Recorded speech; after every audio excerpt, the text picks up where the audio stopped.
He comes. It's Jeffrey. What's up?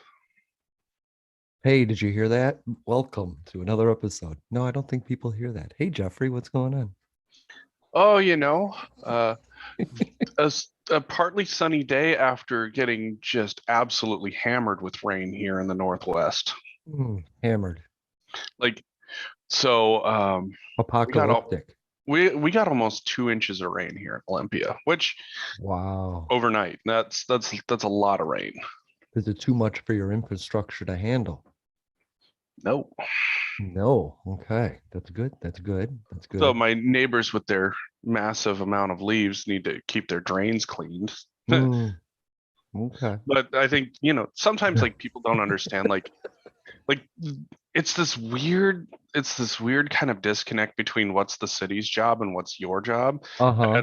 And honestly, like some of it is like, dude, it literally take you like a minute if you grab a rake and go clean that fucking drain off, and that thing will drain on its own just fine. Right. Exactly. It's like, that happened where I was like running, I was coming in late to work, and I stopped because like right at this intersection where a bunch of kids walk to go to school. Uh-huh. This Right. drain had just completely plugged up with leaves, and there was a bunch of water kind of starting to get over the roadway, which, having had kids walk to school and then get hosed by some dickhead who's like, I'm gonna hit Oh, a puddle yeah. and there's kids near it, Yep. you Yep. know. So I just get out and, bare hand get these leaves off the drain, and this thing just drains just fine. So it's like, there's a little bit to be said about, it's like, yeah, at some point the city's got to do some stuff in order to, Right. keep their own stuff, but that's kind of one of those ones where it's like, dude, that's on you. I mean, you're right Yeah. there. You see it's a problem. You can take care of it. Right. No, some drain grates are sponsored now by Democrats, other by Republicans. So it depends now on which ones you clear and which ones you don't, which color hat you're wearing. It's really difficult to know which drains to uncover now in this political climate, you We know? could just we could just drown them both in the same drain and just not care. But what am I gonna? Right. It's just community, right? That's Seriously, it's like, I don't want some parent walking their kids get hosed mhm. like I did one time with the kids. Right. And, that's just a shitty way to start your day. Meanwhile, me taking 30 seconds to pull a bunch of leaves off the grate so that way it could actually drain properly is Hmm. not a big thing to do. Like, there's Right. some things you can do as a member of your community to just make sure somebody else doesn't have a bad day. My roommate asked me, he's like, how do we get money from this infrastructure bill? And I said, well, oh, that's super easy. Go buy a pickup truck, a few bags of asphalt, and go put a contract in your county to go fill potholes. And he's like, what?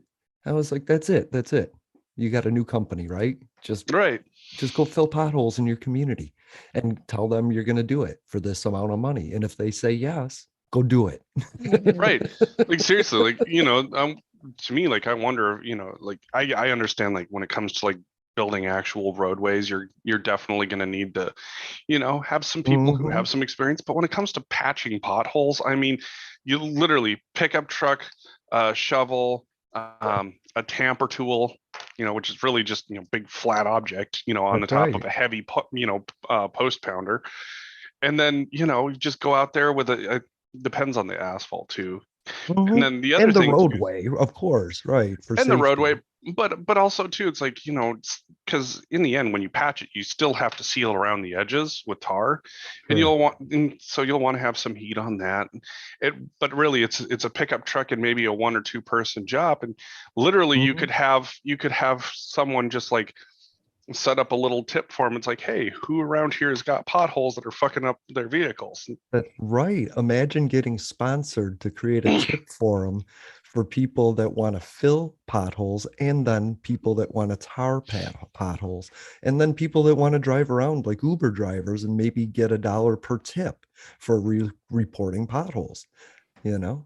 Yeah, there are definitely ways out there where it's like, Hmm. we've got this lovely connect between modern technology and people who are, who have been fed up with their job, and they're like, you know what, maybe I just want to do something different. Yeah. You know what? And great. You know what? If there's some redneck out there that wants to take his old truck and throw a couple of tools in the back and, grab some bags of coal patch asphalt and go take care of this shit, I mean, great. Fucking Yeah. pay them to go do it. Who cares? Again, depending on the roadway. I keep thinking of Adam saying, "You're going to send citizens into the middle of a street." But like, I Yeah. wouldn't, there we all know which ones are the busy intersections that are definitely going to need to Mhm. be, you're going to need somebody to go Yeah. out there and flag it and all that. But like in my community where I've got like, all I've got is just like pretty much a little partial two-way street that's it's not, in my Yep. cul-de-sac and in my little drive. You could have people go around fixing little potholes like that, something where it's like there's not a lot Hmm. of traffic, so the Right. city doesn't necessarily have a whole lot of, will to go fix some of that stuff unless somebody fucks up their vehicle. Hmm. But fucking up somebody's vehicle shouldn't be the catalyst for maybe I should go do something. There's probably plenty of older developments out there that have potholes in their cul-de-sacs and on their little Yeah. drives, and you know Yeah. where How many literally, how many you inner city communities just could use a patch even in the sidewalks? You know what I mean? oh, absolutely, have someone Yeah. go out there and patch sidewalks and shit like that, and it's Hmm. A something that pickup truck and a power washer, you could make money in the city, I would think. I would hope, right? pickup truck and a pickup truck that's got a tank of water in it and a couple bags of Hmm. quickcrete, and you could definitely go out and fix some hazardous sidewalks. At some Yeah. point, yeah, you're going to have to address the whole, what's causing the sidewalk to break if there is anything causing it. Like, Hmm. everybody loves to plant trees next to sidewalks. Trees fuck up sidewalks. I mean, it's kind of one of those things, like, I get it. We need more space, but at the same time, this is like piss poor planning. That tree's Right. going to get big. That tree's going to grow roots, and those roots are going to fuck up that sidewalk. How about raise the sidewalk up above the dirt so well, anyway. Wow. I love the places we go to. So you're having a lot of rain, huh? Yeah, we had a lot of rain. A lot. Like we're up about 7 inches or something like that. Wow. So it's been coming down here because we've gotten a whole bunch of atmospheric streams, and Mm. then whatever the hell last couple days was. Well, you're You known know, for rain, so nobody's taking real pity on you. It's like if I no, cry no, if no. I cry hurricane in Florida, people are like, "Yeah, we know." Ex- Exactly. But it's one of those things where it's like, Hmm. it's above average for us. So Sure. Yeah, it's I like mean, right before. that's one side of the United States, right? And Right. as far as climate, but did you have a tornado rip through 250 miles of 200 of which were in your state Oh yesterday? shit, no. And that's the thing is like, having tornadoes and having seen some of them up close and Uh-huh. personal, like that's one of those situations where holy shit, like, Yeah. most people don't realize tornadoes on the ground most of the time for, anywhere from a half a mile to maybe 5 miles. It's not really a whole lot. Right. And they skip a lot. And they can skip a lot. Um, but that's a fucking powerful storm. Like if that's Yeah. not an EF5, I don't know what would be. I think they called it a three, but I don't know. They might be So reevaluating that one it for used sure. so again, It's I grew based up on with, destruction, right? It's based well, on the destruction it caused. the Fujita scale was the enhanced Fujita scale has some other things that go along with it. But yeah, it used to be that an F5, just a regular old F5, was based on how much destruction it caused, in which case this would have been an F5. I mean, Right. that, was it May, Kentucky is fucking, like Yeah. that's scary. Like when, because I've seen tornadoes up close and I've seen what they can do to a house. And they can fairly efficiently relocate it given them right size. But Hmm.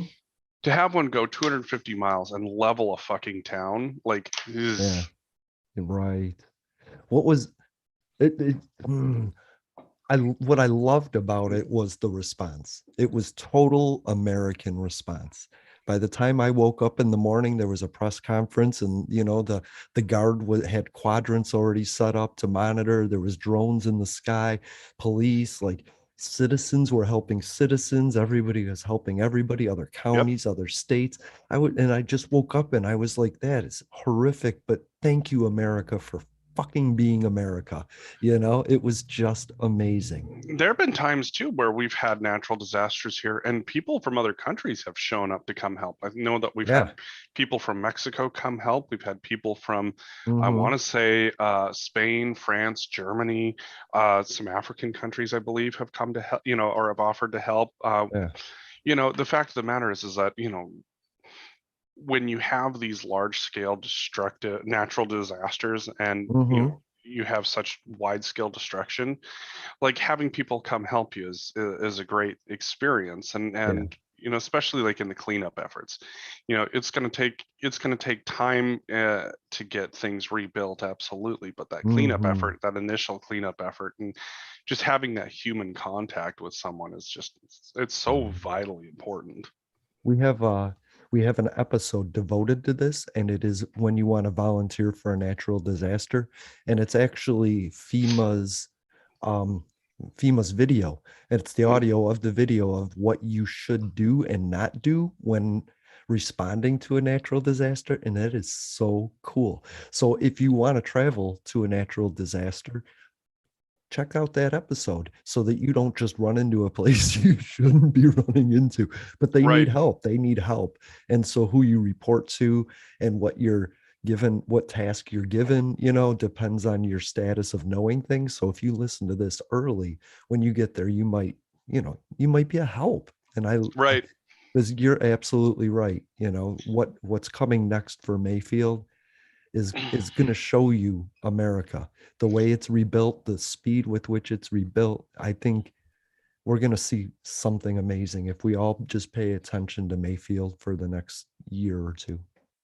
And one of the things that I definitely want to plug too is it, for those who might not know it, or for those who are looking for their opportunity, especially if you're a veteran, check out Team Rubicon. I know that they're pretty widely known amongst a lot of current serving, but for those of you who may have been out for a while and you may not have kept up, Rubicon, they are a bunch of former military people who, realize they've got a set of skills that they were taught and want to put them to good use. So they go into these natural disaster areas to, help Hmm. do things like secure supply lines, help get things moving, do rescues, things like that.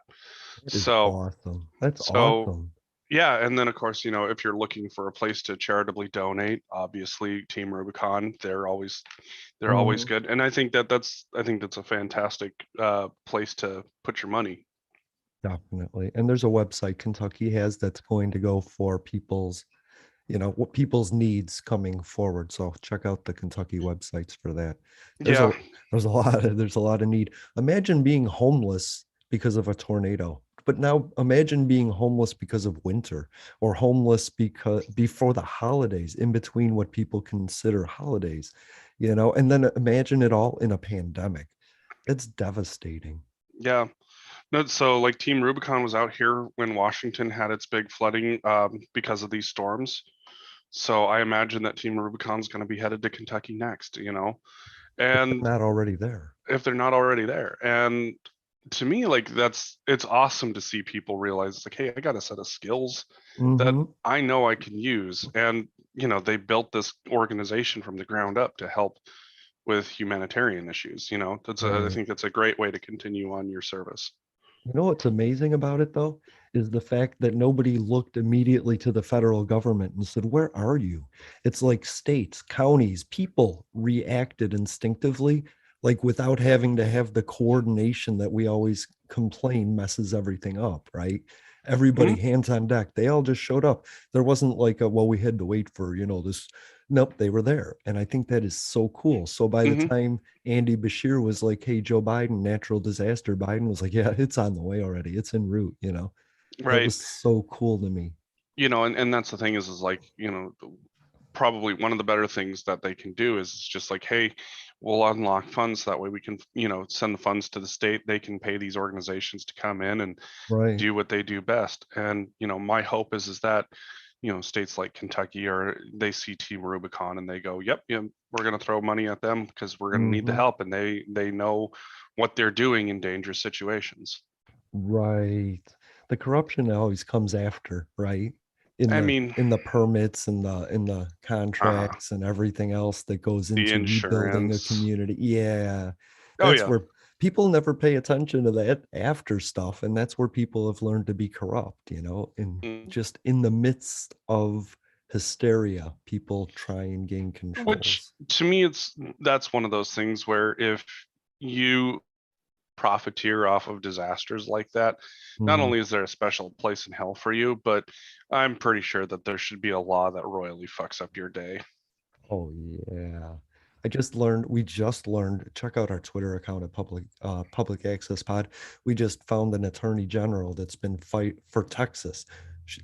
She's running for attorney general in Texas, Rochelle. I haven't learned much about her, but she's running and she's fought like the Republicans the whole way. So, hey, check out our Twitter for great endorsements on candidates in key positions that could bring democracy back to life.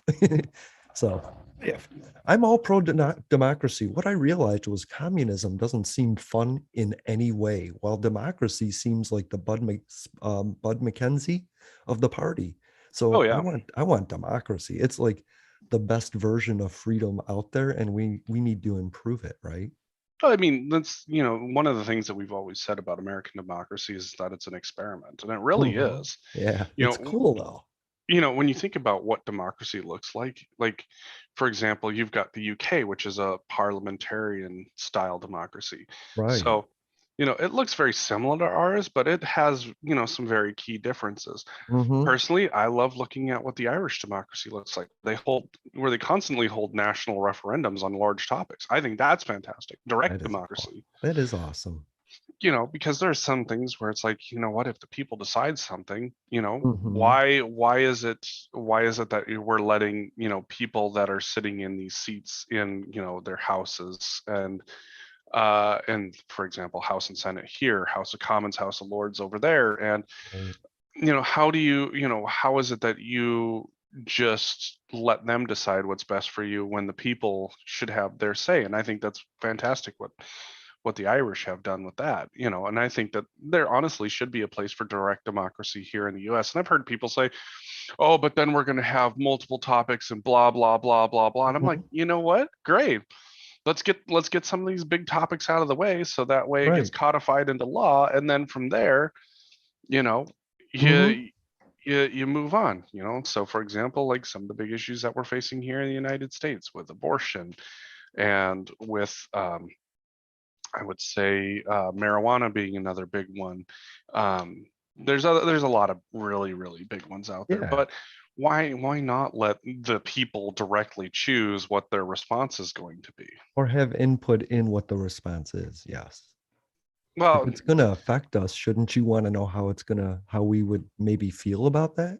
And then take that into consideration along with other opinions, It so seems basic. like elites are talking to elites on either side of the table, but we're left out of it. Mhm.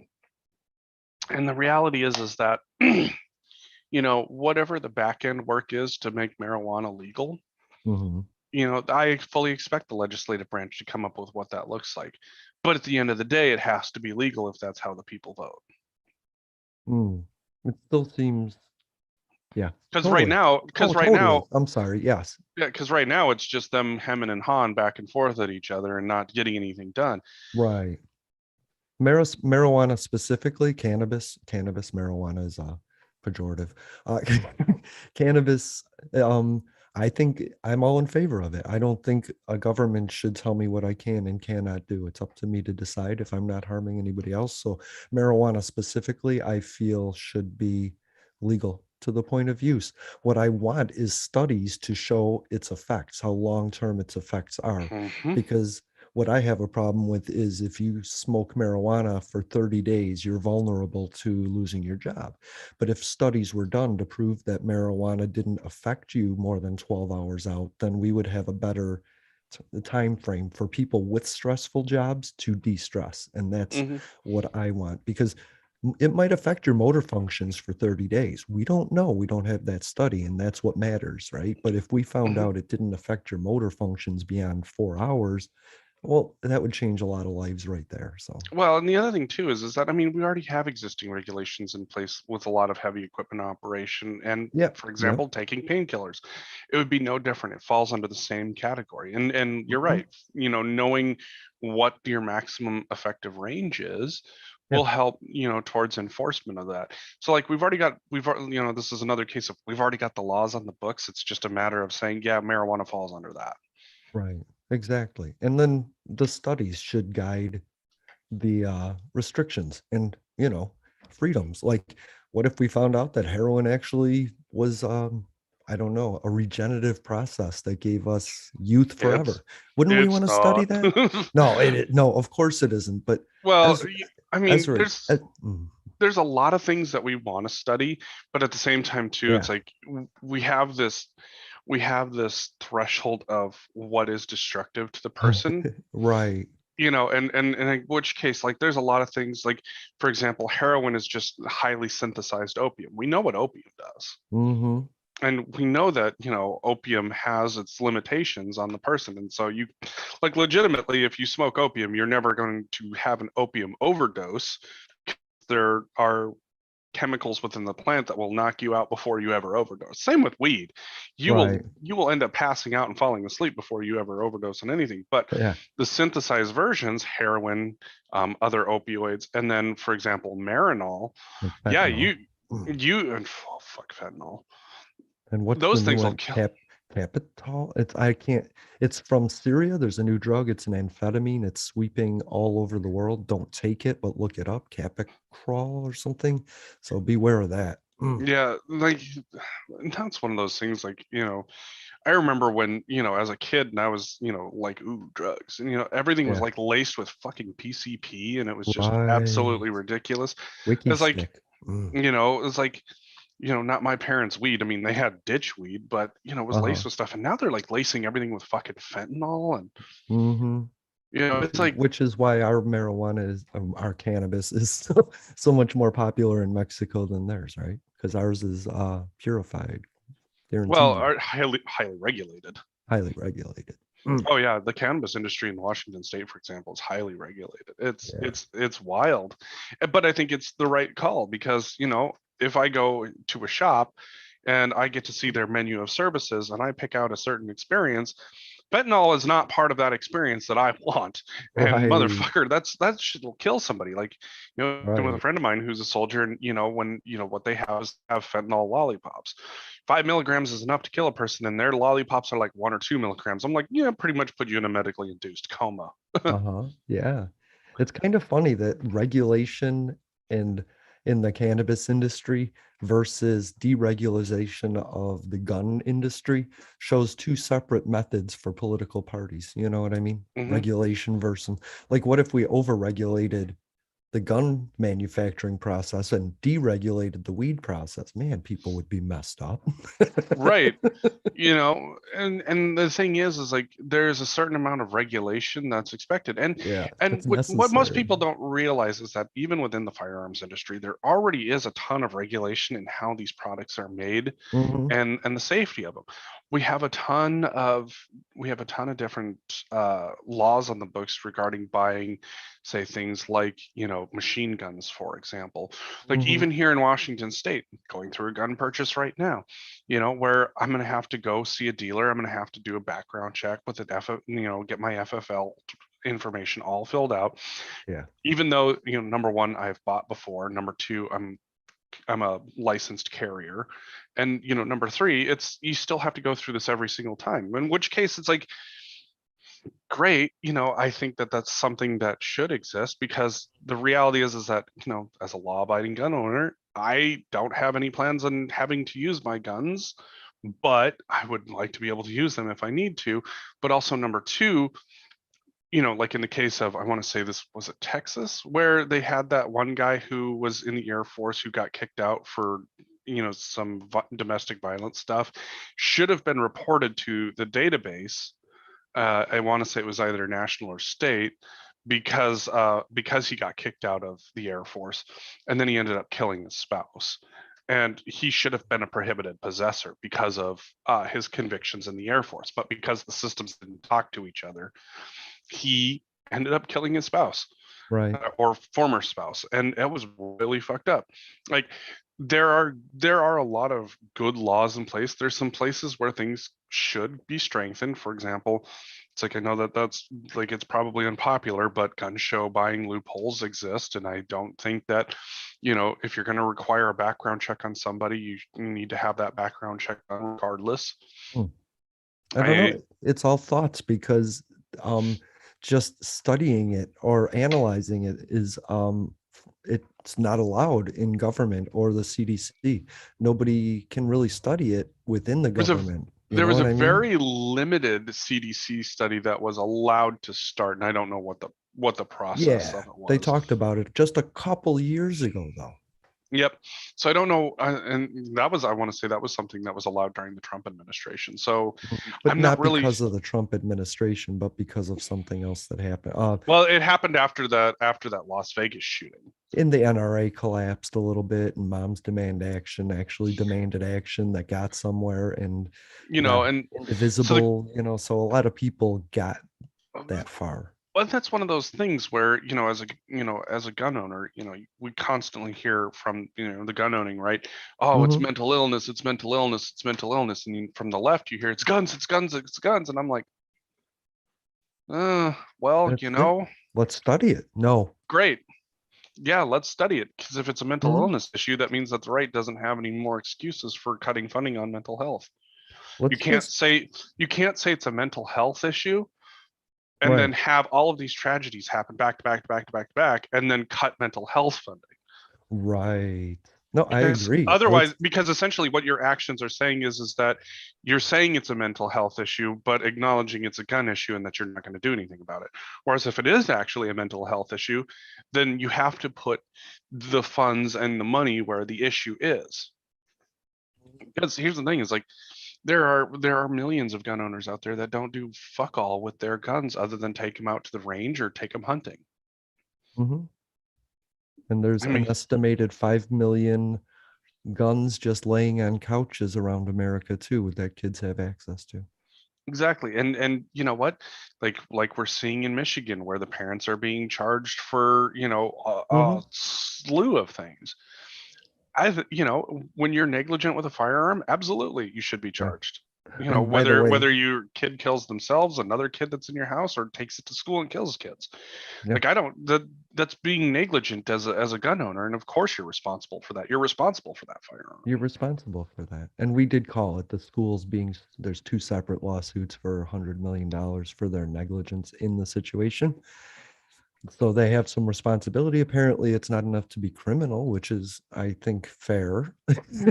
You know, I don't And even know if these lawsuits are necessarily fair, but I think examination of the process needs to happen. And I think studying everything is the way to get those answers, not because the right or the left is wrong, but because we want to stop kids from dying. And Republicans prevent those studies, and Democrats have been pushing those studies for 40, 50 years. You know what I mean? So it sucks. I want more studies. And like I said, more Republicans in office will mean more dead kids. So that's where I land on that. to me, more studies means that if you're going to make a claim, you have Hmm. to you have to have data to back that up. Back it You up. know, Official does it data. does it make sense to me as somebody who studies numbers? Yeah, but Hmm. unfortunately, having it make sense and having it codified are two very different things. And Right. when you have something like that codified, you're going to be able to then address the issue with irrefutable proof. Because what are Hmm. you going to do if the That's my CDC point. came back and said no, it's a mental health issue, it's not a guns issue? Right. What are you going to do then? It's like, yeah, see, I knew that it was a mental health issue. And that's where I would have, I know that there's going to be a bunch of people on the left that would be pissed about that. But then what that means is that, now you actually have to push to get the funding to have more mental health That's right. available at Yes. schools for working parents. And also too, it's like, look, what that also means is that parents are going to be responsible for taking care of their kids' mental health, and that means that if you have a kid who's struggling and you have firearms that aren't locked up and secured, and that's one of those things where it's like, as a parent, you kind of have to weigh what your options are. Maybe one of the options is that there's I know that there are businesses out there where they offer gun storage that's off-site. I love that. Only you can get to it. Your stuff's locked up. You have the key. Yeah. I think that's a fantastic option if that's what you need to I do. always thought like shooting ranges should be more like the gym. You go to your Mhm. locker, you get out your gun, it's safe there. You know what I mean? It's There are insured some that are there. like that. Absolutely. Uh-uh. There Just for are the some. option, not mandatory, but I thought that would Right. be a great idea. Absolutely. And I think that's another thing where the gun community could regulate Hmm. itself before somebody else forces them to regulate. And Yeah. that's a unique option. And it's like, I get it, that, there's a bunch of guns that I have that, aren't going to be great self-defense weapons, but in the event of a mental health issue, guess what? Hmm. If I needed to have my guns taken out of here to keep somebody safe, I want to take them someplace where I can lock them up safely and, Yeah. make sure that nobody could get to them. And I think it would be neat if you walked the other way out of the gym with your gun. A scanner just registers it as out. And then we all know. And then the owner of the gun gets a notification saying, hey, your gun is out. And you can be like, yep, that's me, or nope, that's not me. You know what I mean? I mean, that's definitely a possibility. And It's neat.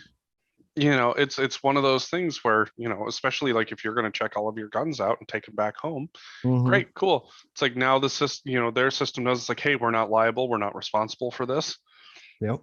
And you and should want that to alleviate your responsibility. I mean, if your gun is in a locker at somebody else's place, you're not responsible in any way, you know? And so that's really nice for 95% of your existence, you don't have to worry about that responsibility, you know? right.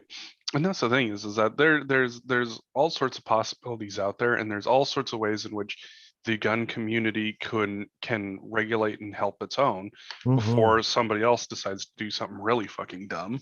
That's what I'm saying. Responsible gun owners need to highlight their innovations in gun ownership so that the government doesn't tell you what innovations you should adopt.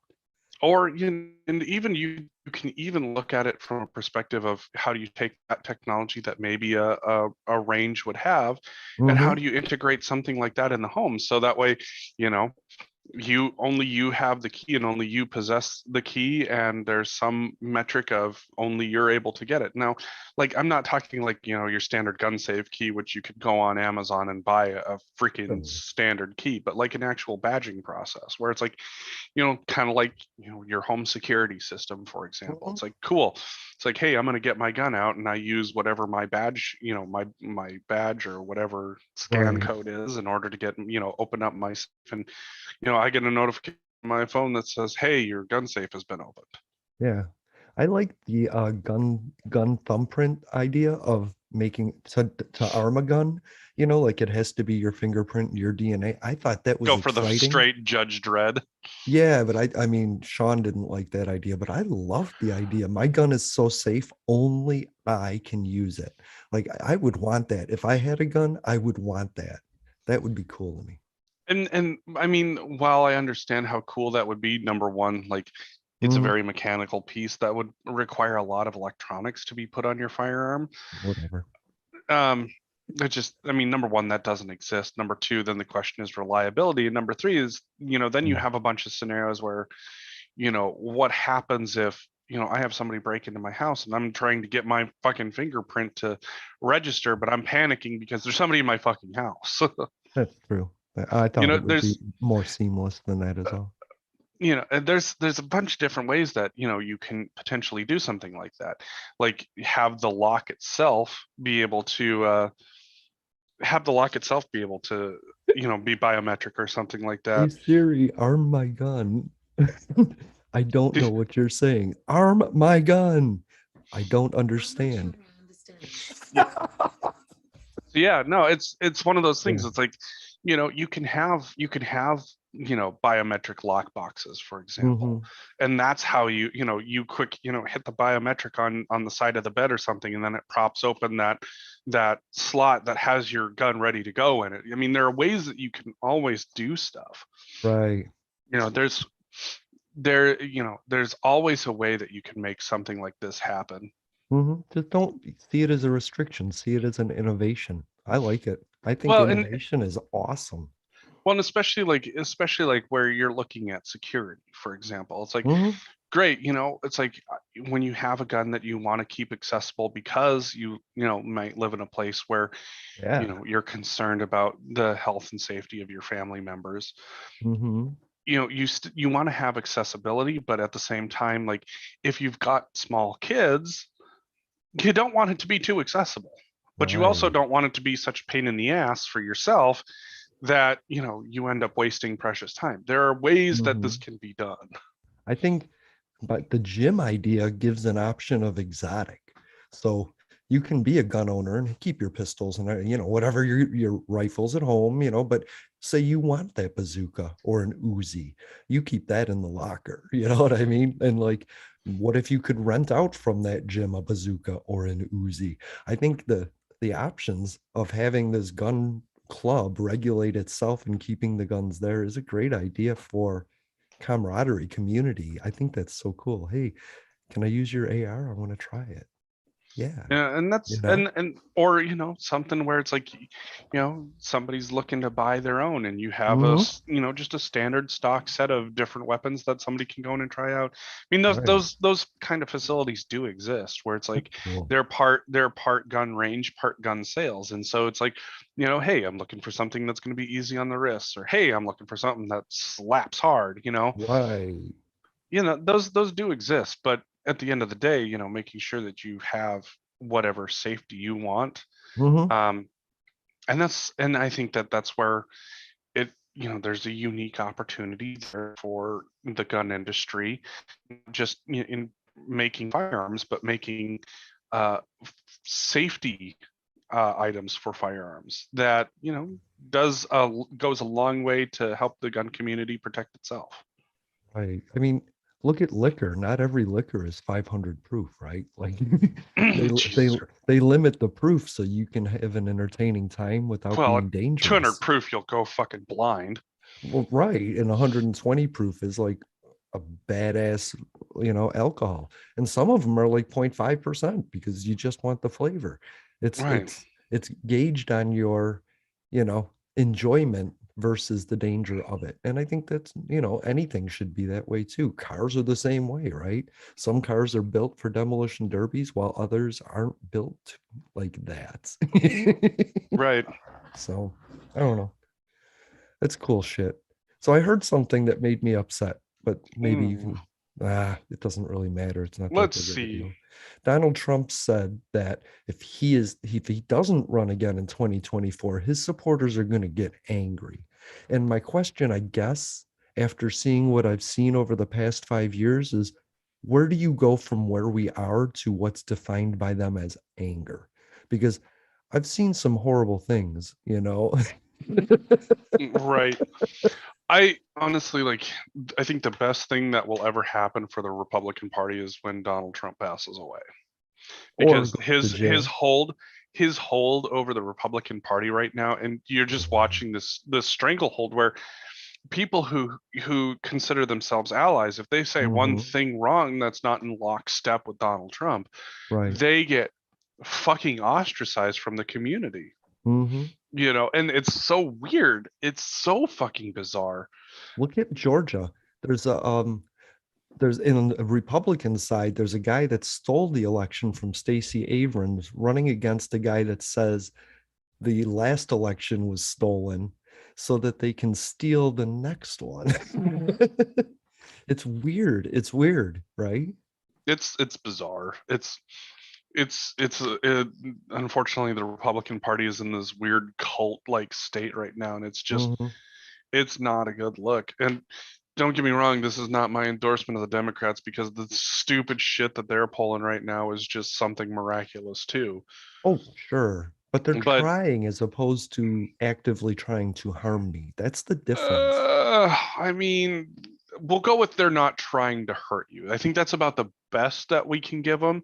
I don't know. One's ignoring me as a disabled person, one party's ignoring me, the other one's actively attacking me.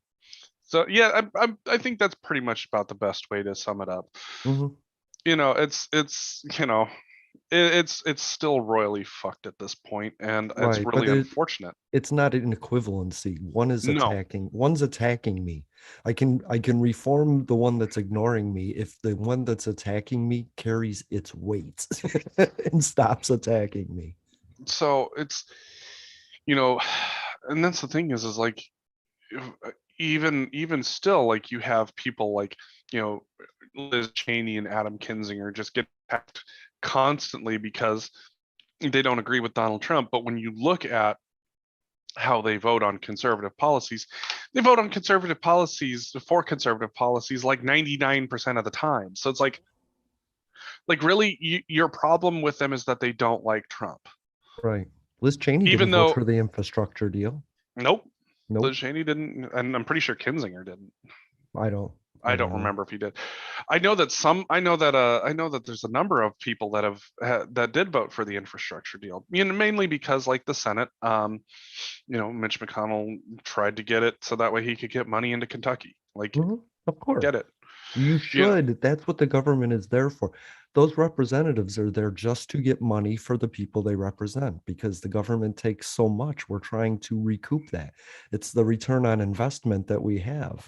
hmm and that's the way it should look. Is like, okay, Hmm. cool. You're gonna take a bunch of money from the state of Kentucky. Well, how much of it can we get back to do That's different right. infrastructure That's projects? right. And Matt Gaetz didn't do that for Florida. He said, no, I don't want anything. Just don't give Pensacola new roads. Don't give them new sewer lines.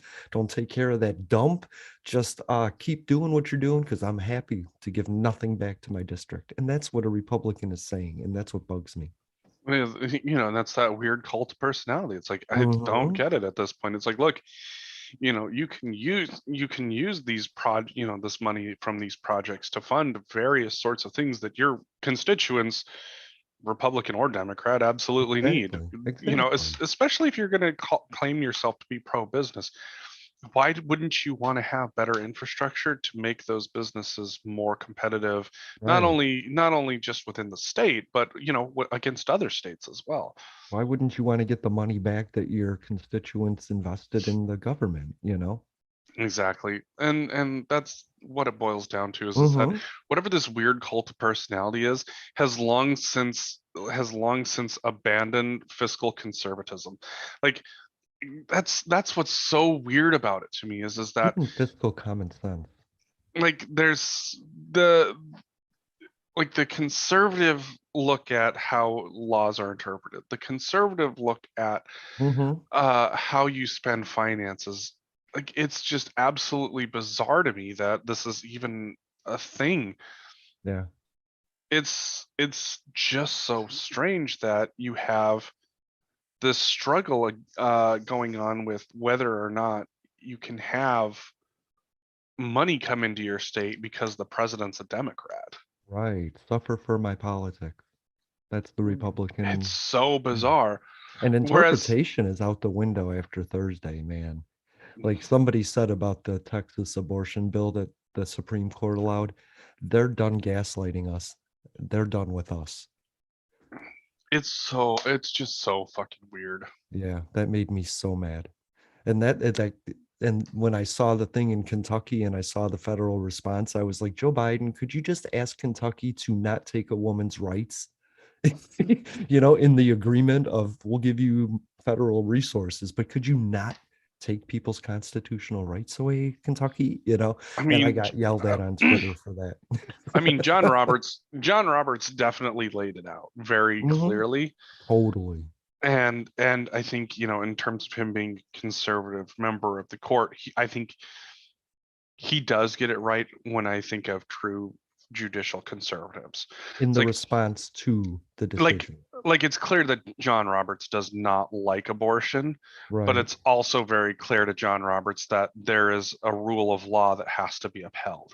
And he made it Right. very clear that if you're going to go willy-nilly with this, the Constitution is nothing but a mockery. Right. Because it's built on precedent, things that have come before, things we can trust. But Yep.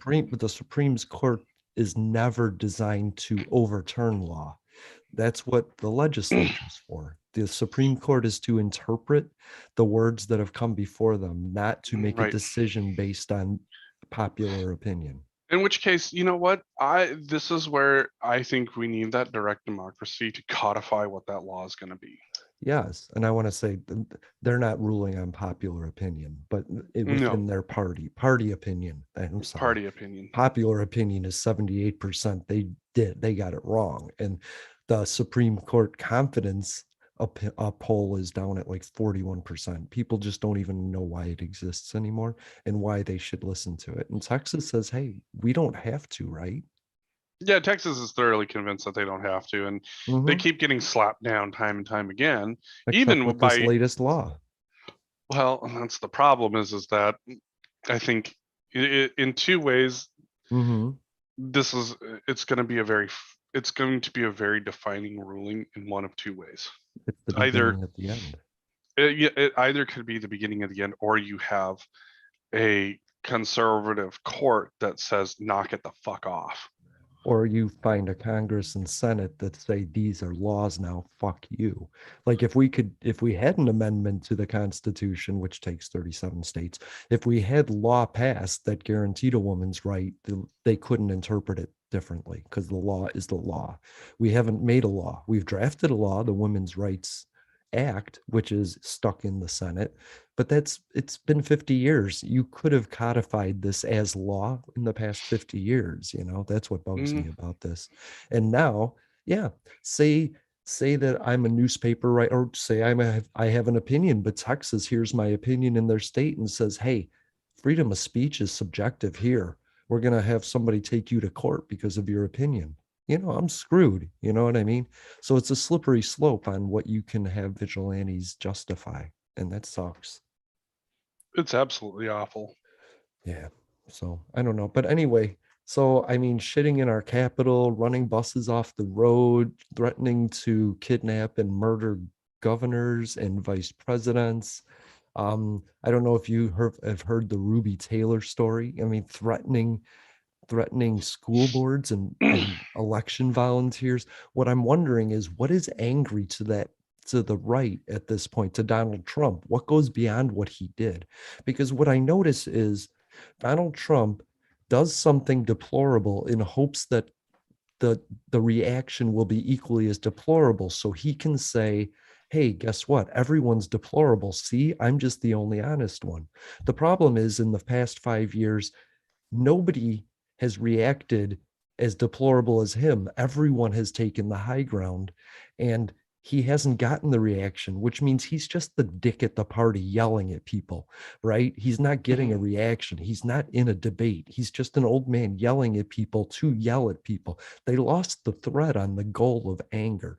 Anger was to get a reaction. They're not getting the reaction. You know what I mean? So what is angrier to them? Are they just civilly going to go around shooting people randomly in the streets to show their anger? That's the only step up from where they are to where they could go. Which case, I mean, this is one of those things where I'm going to say, look, 2A is designed for every American. And if you don't have any faith that people on the far right are going to maintain their cool, well, you have a mechanism that's meant to protect you. Right. So, like, unfortunately, that's where we're at, and people have to accept that. It's not the place that anybody should want to be. Right. But I mean, some of them have made clear that they're willing to get violent, and their party has been willing to accept that by and Hmm. large. They have to understand Donald Trump is entertainment. He's not actual fact. Like, I wouldn't base my opinions on life after watching The Simpsons, right? And Hmm. I wouldn't base my opinions on watching Tucker Carlson, which is just a form of Homer Simpson, right? But you got to understand there's serious people making serious decisions based on facts and analytics. Like Dan, who's coming on, he bases Hmm. opinions on fact, not Donald Trump, who bases his opinions on the fiction in his head, right? Like, how do I get people angry about what? Toilets? Low flow? Like, where the fuck was he going in the pandemic with low flow showers? And He just wants to get people angry, and he's looking for any reason. And that's what a TV show does. That's not what a which politician does. which is really funny considering there's like a bunch of emails between him and Hunter Biden trying to get Tucker's kid into a college, and then the fact that Tucker was like the biggest fucking snowflake when he was out in Montana, and that one fucking dude was just like, you're the worst fucking person ever on this planet, and the division that you're causing, and he would just like buckled like a little bitch, and Yeah. that's people like Tucker Carlson are getting paid to do exactly what they're doing, and they're Uh-huh. fucking spineless. Yeah. They're a mouthpiece, So is and Trey when it comes Parker. and when it comes time for the rubber to meet the road, they don't got anything. They have no backbone. I've met Right. stiffer jellyfish. It's all entertainment. It's not factual. It's not based on anything, factual. It's entertainment. We could sit there and dispute fucking Bob's Burgers for an hour, but that doesn't make it a reality because we both talked about it. Right. Meanwhile, it's like you could actually sit down and go, let's talk about what's going on in the community and how do we fucking fix this. Everybody's got Right. problems in their community. And Hmm. guess what? Listening to somebody be angry about a problem doesn't fix the fucking problem. Right. You Right. know what actually fixes the problem? Going out in the fucking problem. That's like being angry that, like, oh, my car is burning oil. And then you're Yeah. like, I'm going to talk about my car burning oil for a fucking hour. And then it doesn't actually do anything. Go out and Right. fucking fix your car. I It's the have same with your community. this It's like image you in can my be angry head. about it, but go out and fucking fix it. I have this image of my head of a guy running around pointing out fires and another guy chasing him. But the guy that's pointing out fires is finding more than the guy that can chase him can put out. And that's politics. That's Republicans and Democrats. Right. One is Exactly. desperately trying to put the fires out. But what we forget is the base thing is certain people want an improvement of the quality of life for everybody, and another subset doesn't. They want to lower the quality of life expectations for others. And that's the great struggle that we're in. One side is attempting to make equality something, and the other side is saying lower your expectations. And that's Well, and that's a real problem here, and that's what I'm I fighting. think, and there is a great problem with that, because I will say that there's one side that, yeah, they're tempering expectations, and I would even argue trying to actively lower what Yes. that standard looks like. Hmm. But on the other side too, you have people that claim that they're out for equality, but they're out for more equality for themselves, not necessarily that they're looking for equality. Yeah. One of the things that people Oh, I have to understand understand. that one way too well. Yeah. Right. And one of the things that people have to understand, that there's a great difference between equality and opportunity and equality and outcome. And Yeah. unfortunately, equality of outcome is never going to be a thing. Like, as much Quality as is. we want it, as much as we want it to, Hmm. you can try and make that happen all you want, but I guarantee you you're going to fuck something up in the process. But the fact of the matter is that by making sure that everybody has the same opportunity, that's how you get that's how you get to where you actually get closer to equality of outcome. Yeah, I So totally agree. Sorry, I had something and I lost it because you were just so profound. There's a equality is a unification of all the camps. And what I'm seeing now is just camp upon camp saying that's not my issue. I don't care. uh-huh. And but Al Sharpton said something really awesome. And he said, I want to thank everybody. What was it in the Georgia outcome, right? And The Ahmaud he's Arbery case. the Ahmaud Arbery case. He said something really profound. He said, I want to thank you. White people, Asian people, disabled people, Black people, we all stood together in common cause. He acknowledged that coalition. And that coalition right there can do anything because it's unified. Whereas the Absolutely. four of them aren't going to do anything. If Black men are against Black women's rights, that's an issue, right? If Hmm. white people are against disabled people's rights, that's a problem. If we're all against LGBT rights, that's a problem. But if we can all get unified and decide that we all get the same rights, just as a base human, that's equality. That solves all the problems. What's the problem in the Middle East? There's no equality. Get some equality. You know what I mean? But I don't know if equality is just a myth, if it's the original thing that we've been chasing so that we're subjugated under a larger I think, universal thing, you know? I mean, it all just depends on how you want to look at it. You know, Mm-hmm. there's two ways that we try to look at things. There's the things were set up to be unequal and the system is functioning as intended, or there's the we need to strip everything back to create the actual equality that should exist. And it's a combination, you know, you really have to think of it as a combination of both. There are certain things that you have to codify to say, no, you can't do that, because there are people out there that try to make things unequal on purpose, period, end of story. Right. But at the same time, too, there's a lot of things that were codified that you have to strip back because they were codified in order to make things unequal. Agreed. And if you don't look at it in terms of trying to find those disparities and what has been done that isn't working, it's why people are fucking losing their minds at the idea of critical race theory. And you know, I've had this conversation with several people. It's like, well, how is it that CRT can be a thing? And it's like, okay, let's start with something basic you learned in history. Do you remember what the 3/5 compromise was? Yeah. The fact that 3/5 of a black person could only be counted. Yeah. Well, that's a racial law. And Mhm. that is the basis, and you know, one of the basis and starting points for critical race theory. The idea that you could create a law to create an inequality. Now, Yeah. now it's not that we're saying that, it's not that people are saying that there are things that are so overt on the books that still exist. I'm sure that there are Right. in some places, but it's finding what those legacies are Mm-hmm. and getting them off the books I got in one. order to create equality.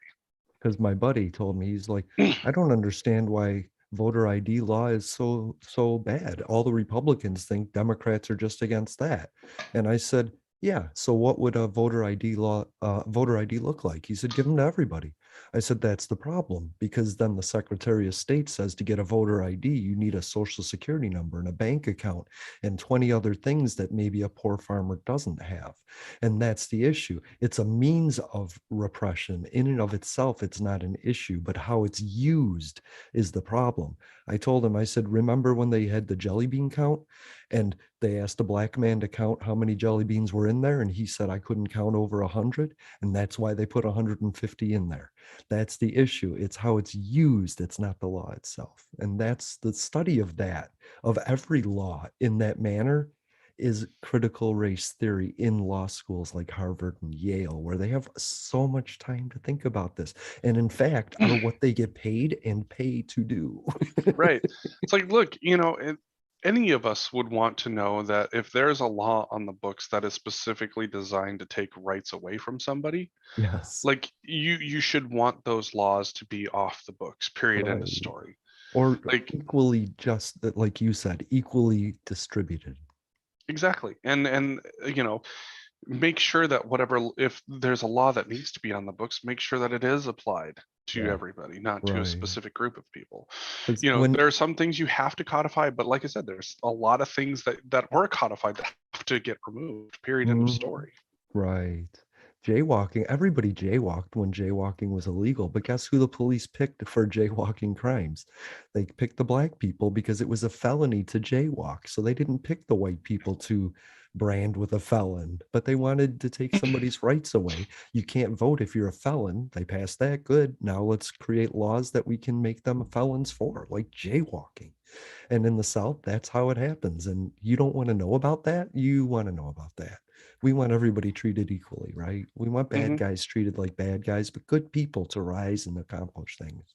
And that's like my, you know, my youngest, we were talking about marijuana laws and convictions, and they were like, why were these Mhm. laws put into place? It doesn't make any sense when nobody's getting hurt. And I said, well, the point is that when you look back at the hippie revolution, you know, in the time of the 60s, and then you saw the rise of the Black Panthers and things like that, Right. marijuana was a big part of both communities.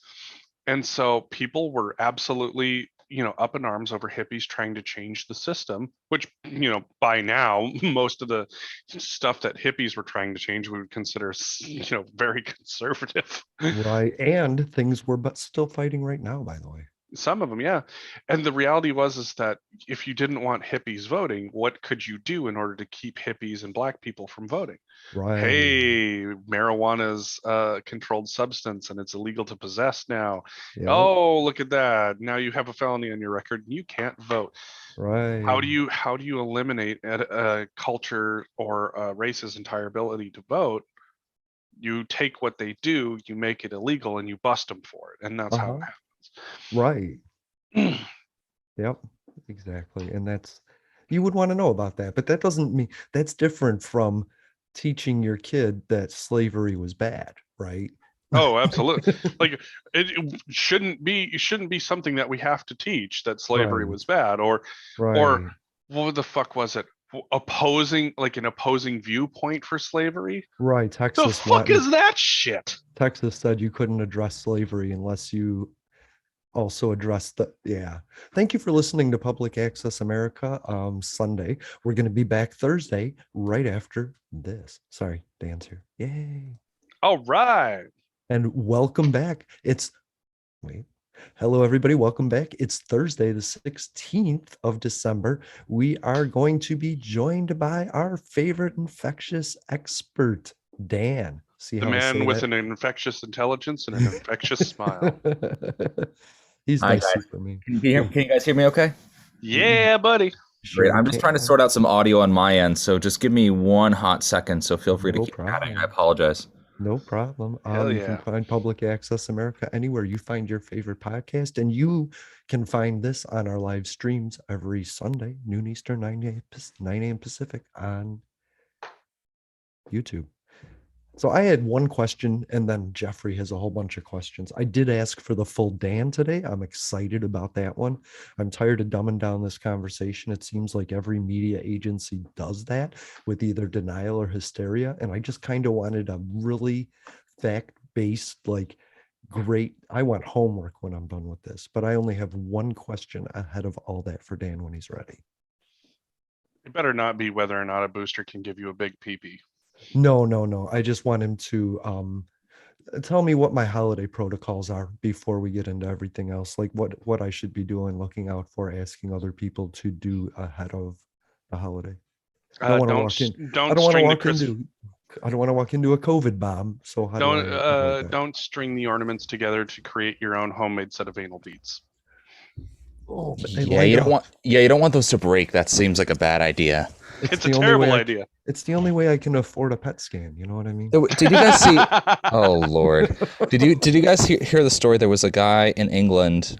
No, it wasn't England. It was some guy who found, was it a mortar, an unexploded World War II mortar, and decided to put it up there, and they had to call the bomb squad on the hospital.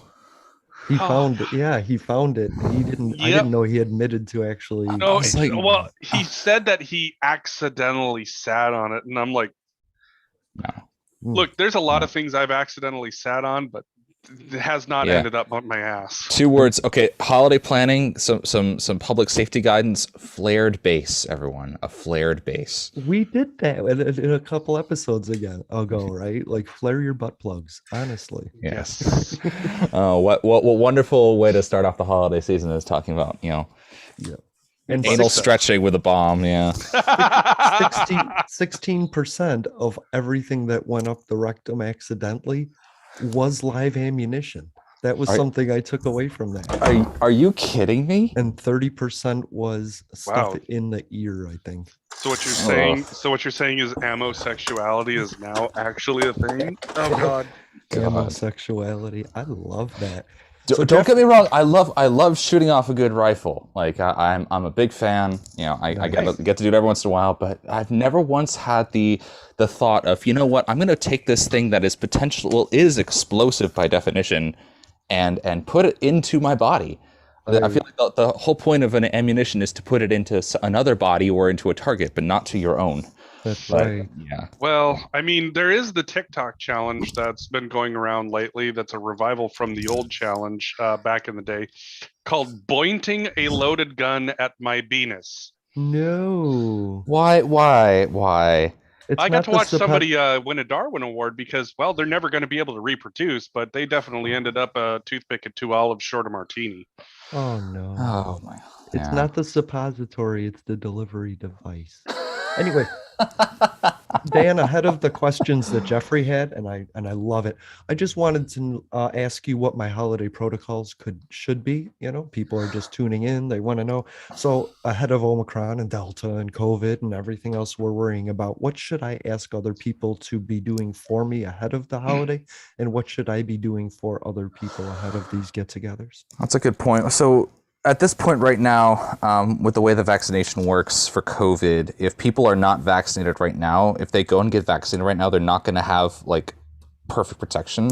But if people are unvaccinated and you're just planning to spend time around them with the holidays, I think it's a very reasonable thing to encourage vaccination if they're medically able to get it. And if you're not sure of the company that you're going to be keeping, if they're vaccinated or not, I mean, it is well within your rights to ask if they're vaccinated. They don't have to answer, but I think it's important to keep that in mind because even though, there's all this stuff with Omicron going around, but even with or without Omicron, Delta being the predominant variant in the United States is still very dangerous. And actually, I just got off the phone with a friend just a few minutes ago. Two of his family members died of COVID in 3 days. And what happened was one of them was careless. One of them thought he had a minor cold. His spouse went to go visit some in-laws and, oh, no big deal. I'm feeling fine. My husband feels sick. So they went, but I feel fine, not knowing that they could be an asymptomatic carrier. Sure enough, asymptomatic carrier from point A to point B, and now 2 people are dead and another one's in the hospital. So the reality is that you don't have to feel sick to spread COVID. And even if you don't feel like you're sick, you might also, it takes a while for us to recognize that we are sick. So it's really important to be mindful be careful of who you're spending time with. Understand that, masking and distancing and hand hygiene only goes so far. The vaccine is an amazing tool. Be very, very careful this holiday season. I know that people are kind of thinking COVID's over. It's not over. And this still remains a pandemic of the unvaccinated. The people who are unvaccinated are the ones getting whacked really hard with severe cases, with hospitalizations and ultimately deaths. That's just really not happening nearly as much among those who are vaccinated. So I keep pressing the vaccine thing because the data supports it. Be responsible, be mindful, ask for your own safety and for the safety of your loved ones. So Right. that's kind of my brief summary. It's okay to avoid a get-together because people refuse to get tested or vaccinated. You I can agree. You can get tested ahead of a get-together. I think I've heard about that for a lot of Christmas get-togethers. There's requests that people are tested on site the day before they come in. I have And seen a Yes. couple of those. So And you can get the rapid at home test. The one thing to keep in mind is that asymptomatic testing, if you're not feeling any symptoms with those tests, you can have a pretty high false negative rate as well if you're actually an asymptomatic carrier. So a negative test is a reassurance. It is not a guarantee. Okay, fair enough. Still, avoiding is the best issue. Yeah, I agree. Just for this year. I mean, Dan, you got engaged in this pandemic.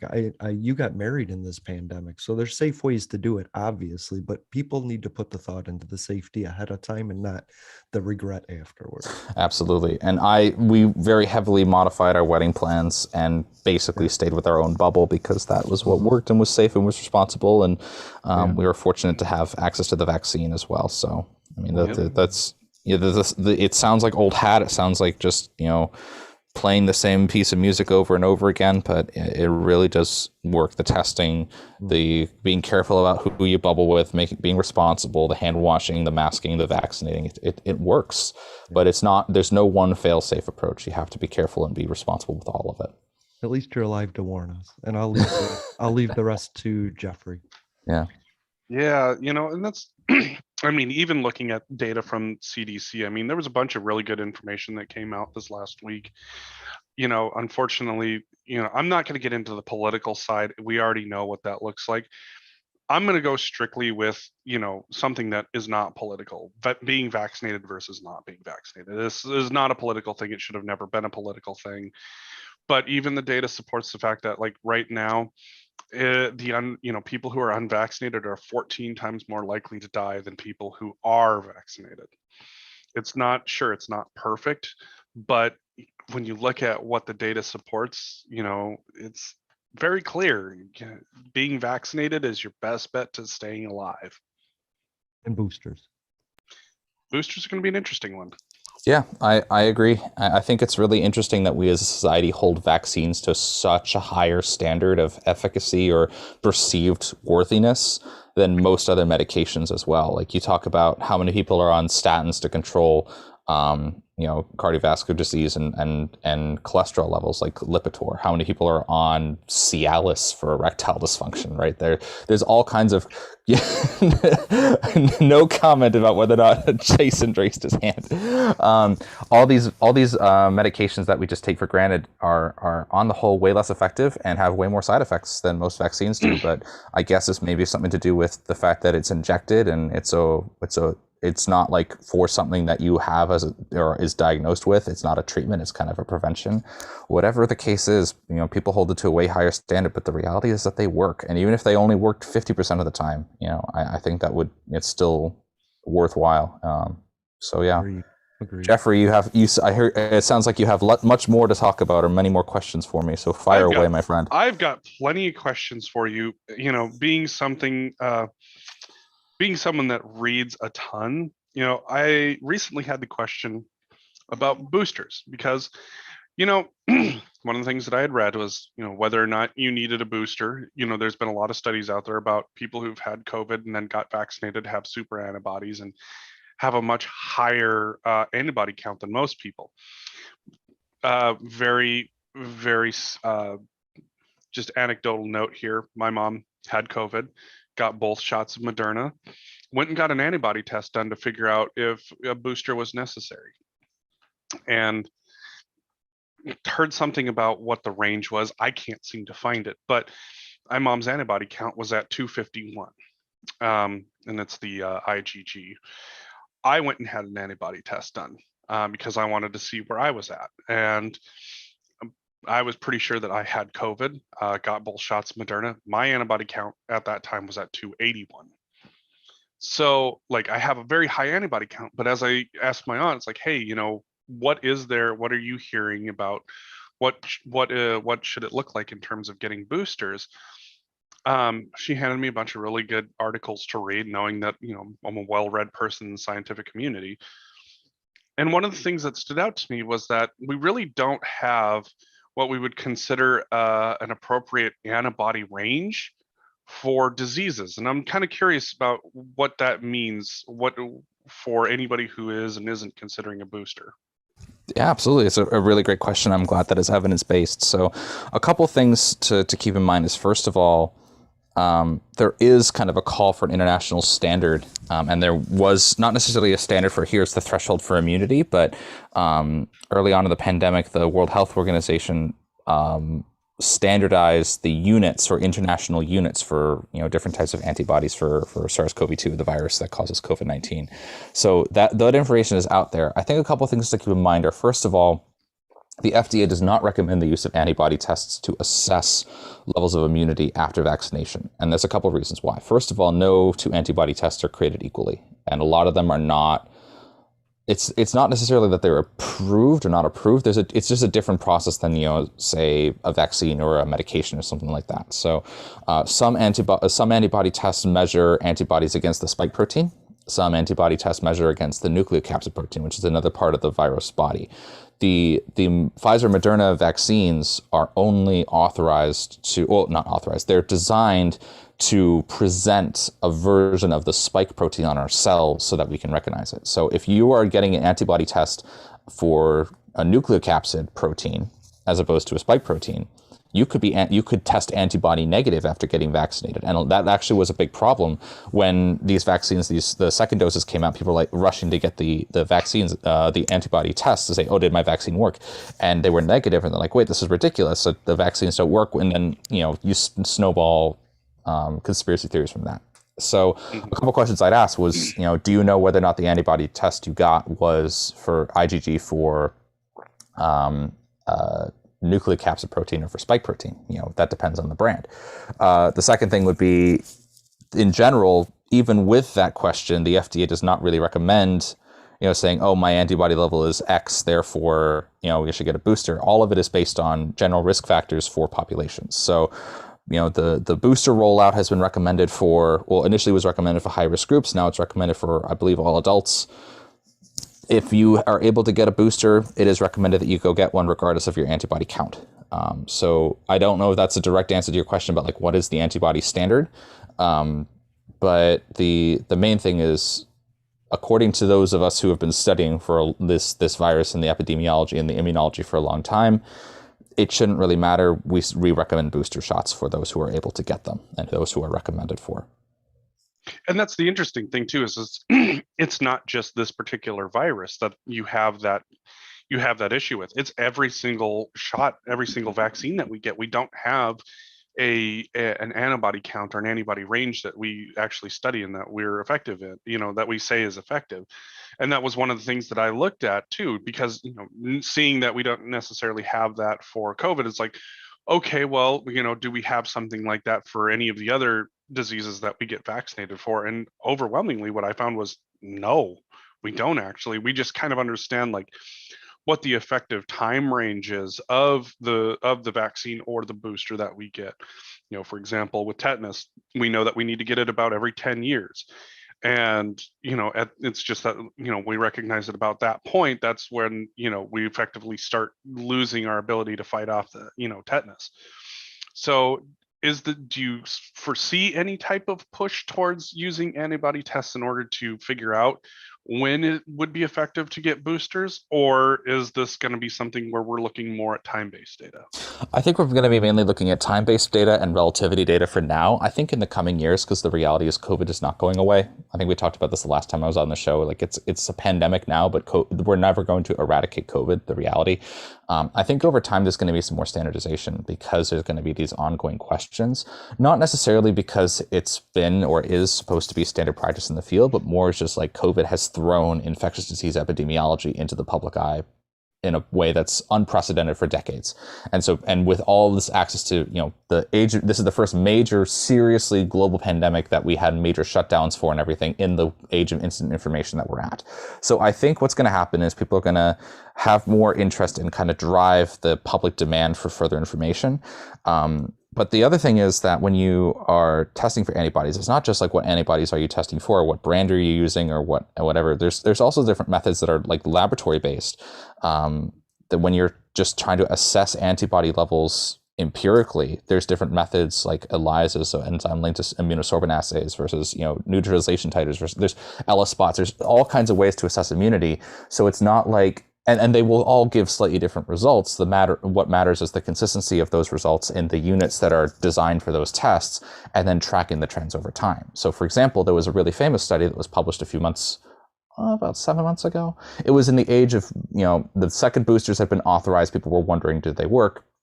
And the major finding was those who were boosted had comparable antibody titers in general based on a particular method compared to those who had COVID and had one shot, but those who had COVID and had two shots were, had 100-fold more. So I think a lot of the discussion is going to be driven by fold increase because there are so many people doing so many different methods to assess antibody levels by their own, pick your favorite method here.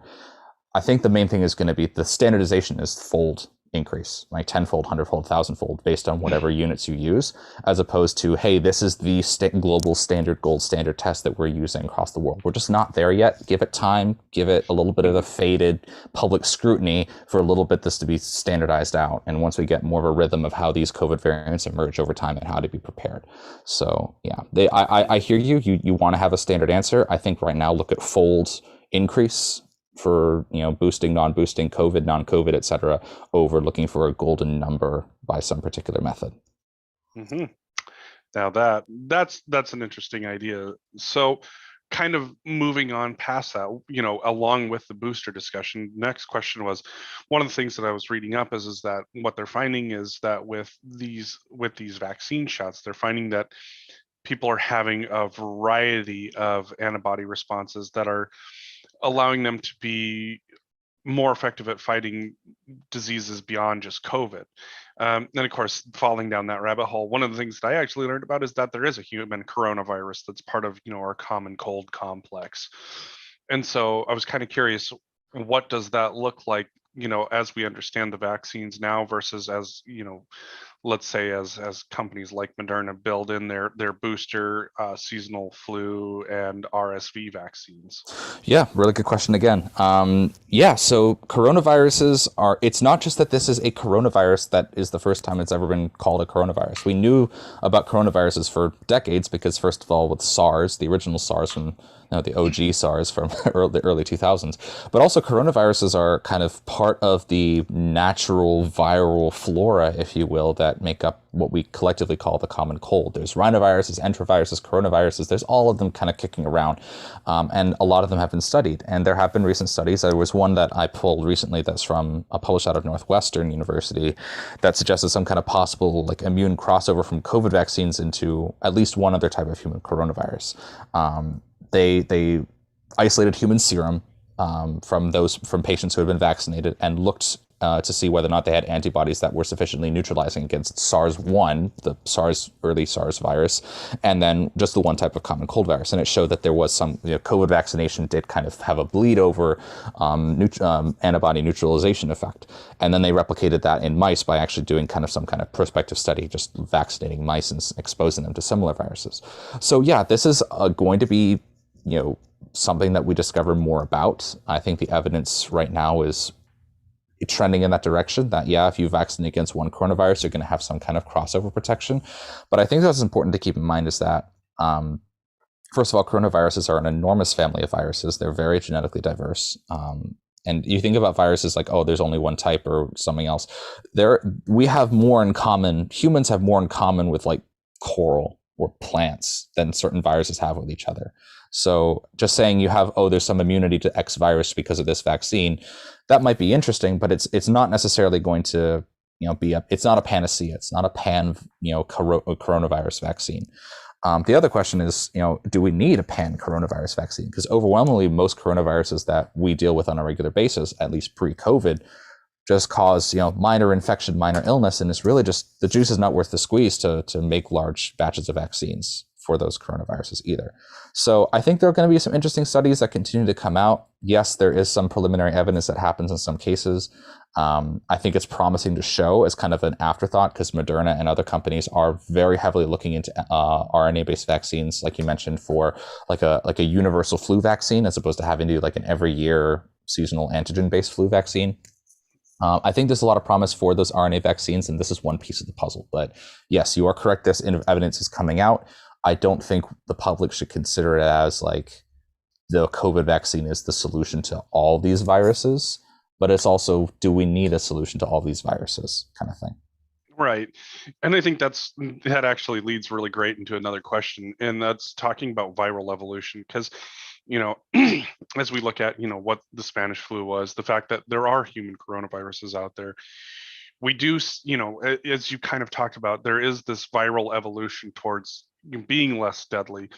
One of the things that we've kind of talked about in the past is that, especially with a new virus that's entered the human population, it's not that, whatever evolves from the virus is automatically going to be less deadly. It's kind of a crapshoot. You end up with some viruses being more deadly as they evolve and eventually finding, a happy medium that doesn't kill the host. But then you also have other viruses that, over time they become less deadly. And, there's very, very, very, very, very preliminary data out of Omicron that it's becoming less deadly. So maybe one of the things that I'm kind of looking at is, why do we approach these diseases with such caution first? And as each variant comes out, we don't just breathe a sigh of relief that it might be less deadly. Here's an interesting thought. I would much rather have a virus that is way more deadly and way less infectious than a virus that is way more infectious and way less deadly. And the reason for that is, you think about the percent of people who are going to die from a virus. Let's set up a hypothetical situation. And because we're just talking, I can't I would love to do this on like a whiteboard at some point, but the general thing goes like this, right? If you have a virus that can infect people with an R of 10, so for every one person that gets infected, they'll infect 10 other people, and the virus kills 1% of those people. Because it replicates and spreads to so many people so quickly, you're going to actually most likely going to have more people die from that virus because of its higher infectiousness, its ability to spread. More people are actually going to get hit hard by the virus because an enormously large number of people are going to get it. Most people are going to be fine, but the actual objective number of people who are going to get very sick or die is going to be large. If you have a virus whose R naught is 1.5 and its lethality is like 10%, yeah, people who are going to get sick are more likely going to die, but fewer people are going to get sick. And there is kind of a trade-off where if you have a virus that's really, really lethal, that does not spread too far, it's way less of a public health concern than a virus that is less lethal and spreads really far. And that is kind of exemplified. The real-world example is SARS-CoV-1 from 2003-2004 versus SARS-CoV-2, COVID-19. COVID-19 is much more transmissible, but way less deadly than SARS-CoV-1. Look which one is causing a massive pandemic, and we're about to hit 2 years. If not, we actually are over 2 years if you consider the Wuhan data. SARS-CoV-1 it didn't die out effectively. It had an R naught that was greater than 1. It did actually grow, but once we put in some control measures, especially in East Asia and in Canada, where we had a lot of people masking, lots of contact tracing, when there were fewer numbers of cases, all of that stuff worked out really well. It effectively stifled the pandemic, right? Not so much with a much more transmissible virus, and look at the public health burden.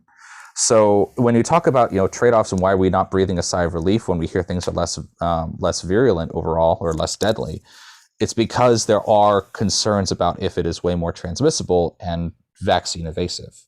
Because if a strain comes out that is much more transmissible and tends to infect people who are vaccinated more effectively than previous strains, more people who are vaccinated are going to die. More people who are unvaccinated are going to die. And it's going to continue being a problem, even though, at some level, the virus might be less deadly. So it's a trade-off. It's the math. It's a kind of a balancing of your equations, right? There's a trade-off between the two.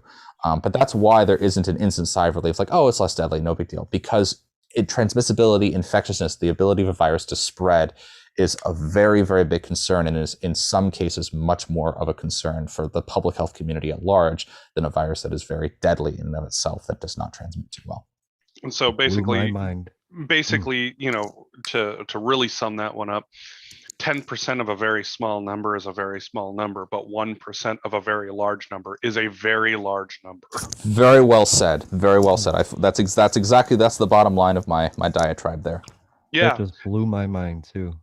So now let's have a little bit more fun, because I think that there's some really neat stuff out there that we get to talk about in terms of we do talk about COVID a lot, but one of the things about vaccination I think is really fascinating is that, there's been a lot of work done, but there's been such an influx of money to help speed up technologies and speed up productions that there's some really cool stuff coming out there. So there's a couple that I want to talk about. One that definitely it won't affect me, myself, but it affects the relationships around me.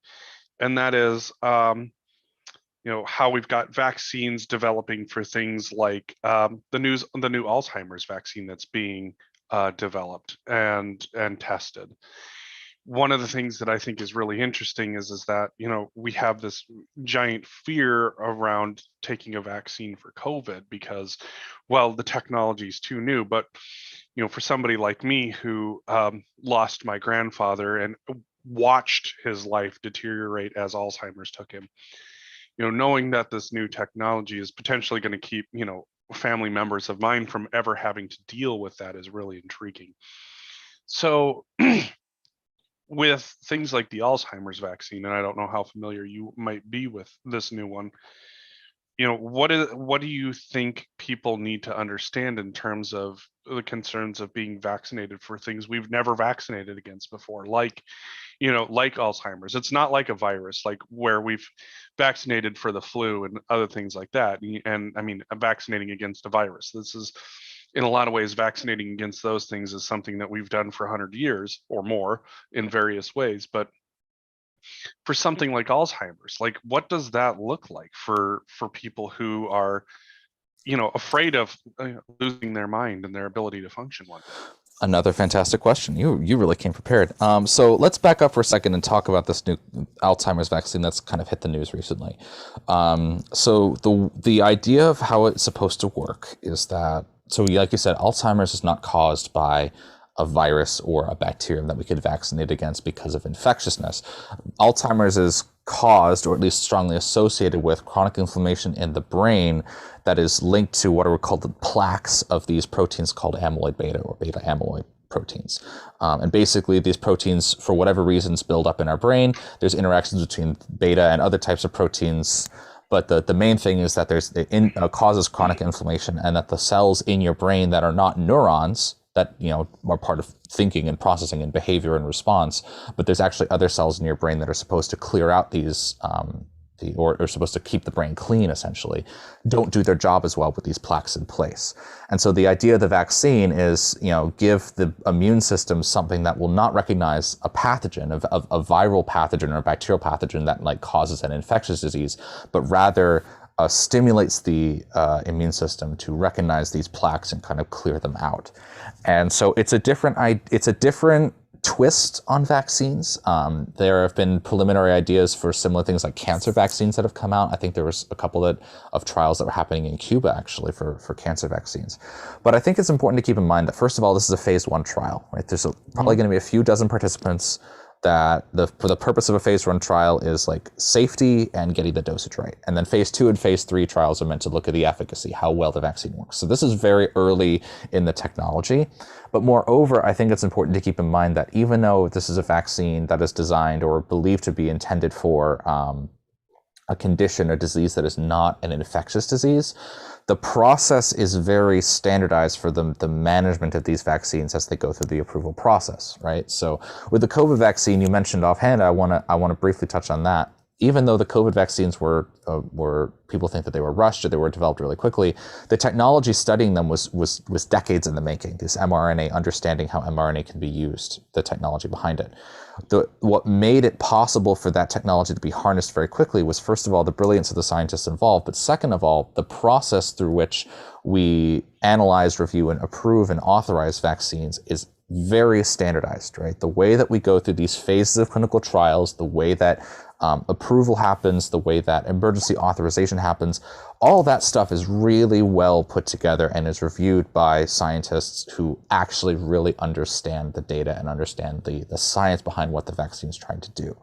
And so if people are concerned about it, people are concerned about the vaccines or for whatever reason, the reality is that we are, and I don't mean to get overly patriotic here, but we are the greatest scientific and medical community in the world. We have the longest term, most reliable track record of putting out fantastic vaccines for all kinds of conditions. And through that process, we have refined our ability to go through these stages of trials.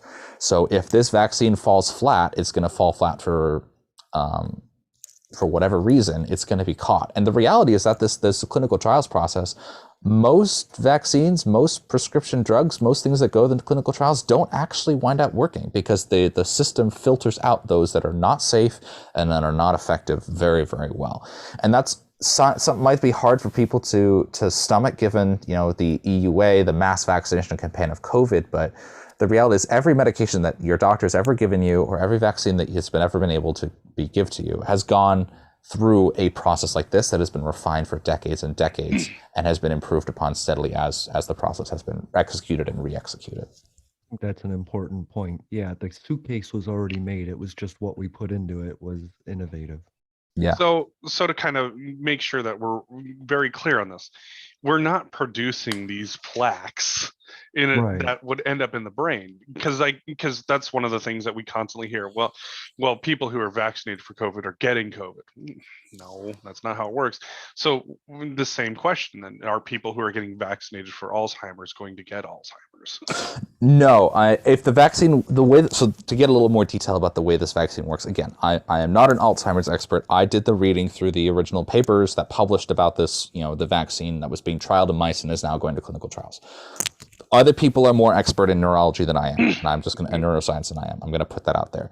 But the way that this vaccine works is it introduces what's called an adjuvant, which is an immune stimulating molecule that is designed or intended to stimulate our white blood cells, which are our immune kind of boxers or our frontline fighters in our body, to recognize and clear these plaques of amyloid beta or beta amyloid proteins that build up more effectively. So it's not introducing like a component of the plaque into your body so that the immune system recognizes it more. It's actually designed to just be an immune stimulator in a different way. And that's the other thing about vaccine technology in general, is that, no two vaccines are the same, and there's all kinds of different ways that we stimulate the immune system to do interesting stuff. The flu vaccine is designed, you introduce actually, antigens, components or fractionated components of a virus that cannot replicate into the immune system, into your body, so your immune systems, your cells can recognize it and produce the antibodies.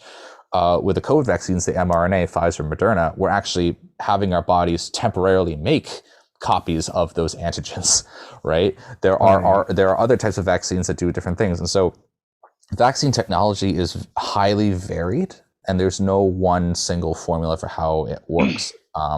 There's no this is how the vaccine system works. This is how the vaccine immunostimulation process works. And that is all the more important for us to be upfront and open about the way things work, why it's important to read the methods of studies, and why it's important we have these clinical trials processes in place where so much of these trials are dedicated not just to the results but mainly to the methods. You can get your results if it works out, but were your methods robust? Did you have an appropriately powered study? Did you use appropriate formulations of the vaccine? Did you use the same formulation that you used in the preclinical trials as you did the clinical trials, right? A lot of the focus of these clinical study reviews for clinical trials are focused on the methods. So yeah, I think that's an important point to keep in mind. I love that. You told me once that it's almost like putting information into your body's library so that your immune system can access that information later. Yes. So I love the analogies that you give me that I can carry on to people. Well, I appreciate that you like them. I hope that they make sense, but it's always good to have a back brief, as it were, to make sure that what I'm sharing, I'm not just babbling, it's making sense to people. So would the clinical trials include people that have these plaques or people that are looking to avoid it? So would it be people that have the pre-existing condition to get the plaques, or people that have overwhelming amounts?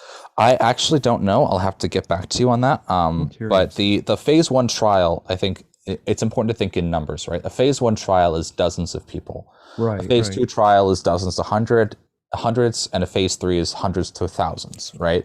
So this is, again, extremely early on for this, the way this vaccine technology works, and it's only going to be a few dozen people. And the point of this is to make sure that you don't give people the vaccine and then they have very severe consequences. Right. It's not necessarily meant to assess whether or not the vaccine works per se. But I don't actually know whether or not it's like people who are pre-selected to have conditions for Alzheimer's. I think, if I were in charge of this, take that however you will, disclaimers, right? If I were in charge, I would only be having this vaccine. I'd be looking at people who are high risk, identified potentially for Alzheimer's. So, Jeffrey, you're talking about family history, right? Family history of Alzheimer's, that's a concern. Not my family, but step family, but yeah, exactly. Right. Yeah, like those are the people that I would want to target with a phase 1 trial, and at least for a first preliminary trial of these kinds of vaccines, especially given that it's like delving into very new territory. But I do not know for sure. I'll have to do another quick read through and get an answer to you guys. I hope we can keep following this. It would be a nice story to follow to completion almost, Give it a couple years. These trials take a long time. Especially because this one is so new. We'll keep podcasting then. You know, and that's one of the things is like, I know that, you know, when we look at testing stuff, a lot of the times it's like, you know, we're dealing with very healthy subjects, and there are people out there that have the precursors for Alzheimer's that are still very healthy. And so it would be interesting to be able to vaccinate people before they ever develop symptoms. Yes. Or like in some of the cases where I was reading where, you know, mice that were affected with Alzheimer's after they got vaccinated started to show significant improvements and regain in function. So to me, it definitely, like, I agree with Dan, like it makes far more sense that, you know, you would want to test on this particular population, because then the question is do you really need to test on people who don't have that precursor? Like it's a very different story than, like, you know, dealing with a virus, or like, you know, like COVID or any other virus, where it's like you don't have to have that virus, but like Dan said, you're not dealing with a virus, you're dealing with plaque and proteins. Yeah, and I think more broadly, you talk about when talk about vaccines in general, vaccines are only a very small point. It's the tip of the spear, basically, of a very large, I don't want to say the word industry, but a very large group of scientific expertise that studies a virus or a pathogen or disease in general, right? So you have, for every vaccine that's developed, you have years and years of preliminary research, basic science, understanding how a condition or a disease or a neuropathy or whatever works. And unfortunately, a lot of those scientists don't end up getting the credit, or don't end up getting the hailing, as, you know, the heroism of those who finally developed the vaccine. But every vaccine is basically standing on the shoulders of giants, including the COVID vaccines, which everyone says they were rushed when they were really quick. Well, the reality is that it's pretty quick to take a piece of mRNA and put it into like a micelle of glycolipids or whatever, and inject it into something. It's very quick to make that technology, because we've been studying mRNA for decades. We've been studying nucleic acids like RNA and DNA for decades, and we really understand how to manipulate those well. And a lot of the question, virus, and the COVID, and the coronavirus, and coronaviruses in general, you know, and more openly, this is not just for COVID, but for all kinds of conditions. There's a whole ton of research into all kinds of different research directions, where we understand the basics of how things work, and then once we understand the basics, then we start developing tools that are meant to be cures or preventions. So, you know, keep that in mind whenever we're talking about a vaccine. A vaccine never pops up right out of the blue, and the COVID vaccines did not pop up right out of the blue.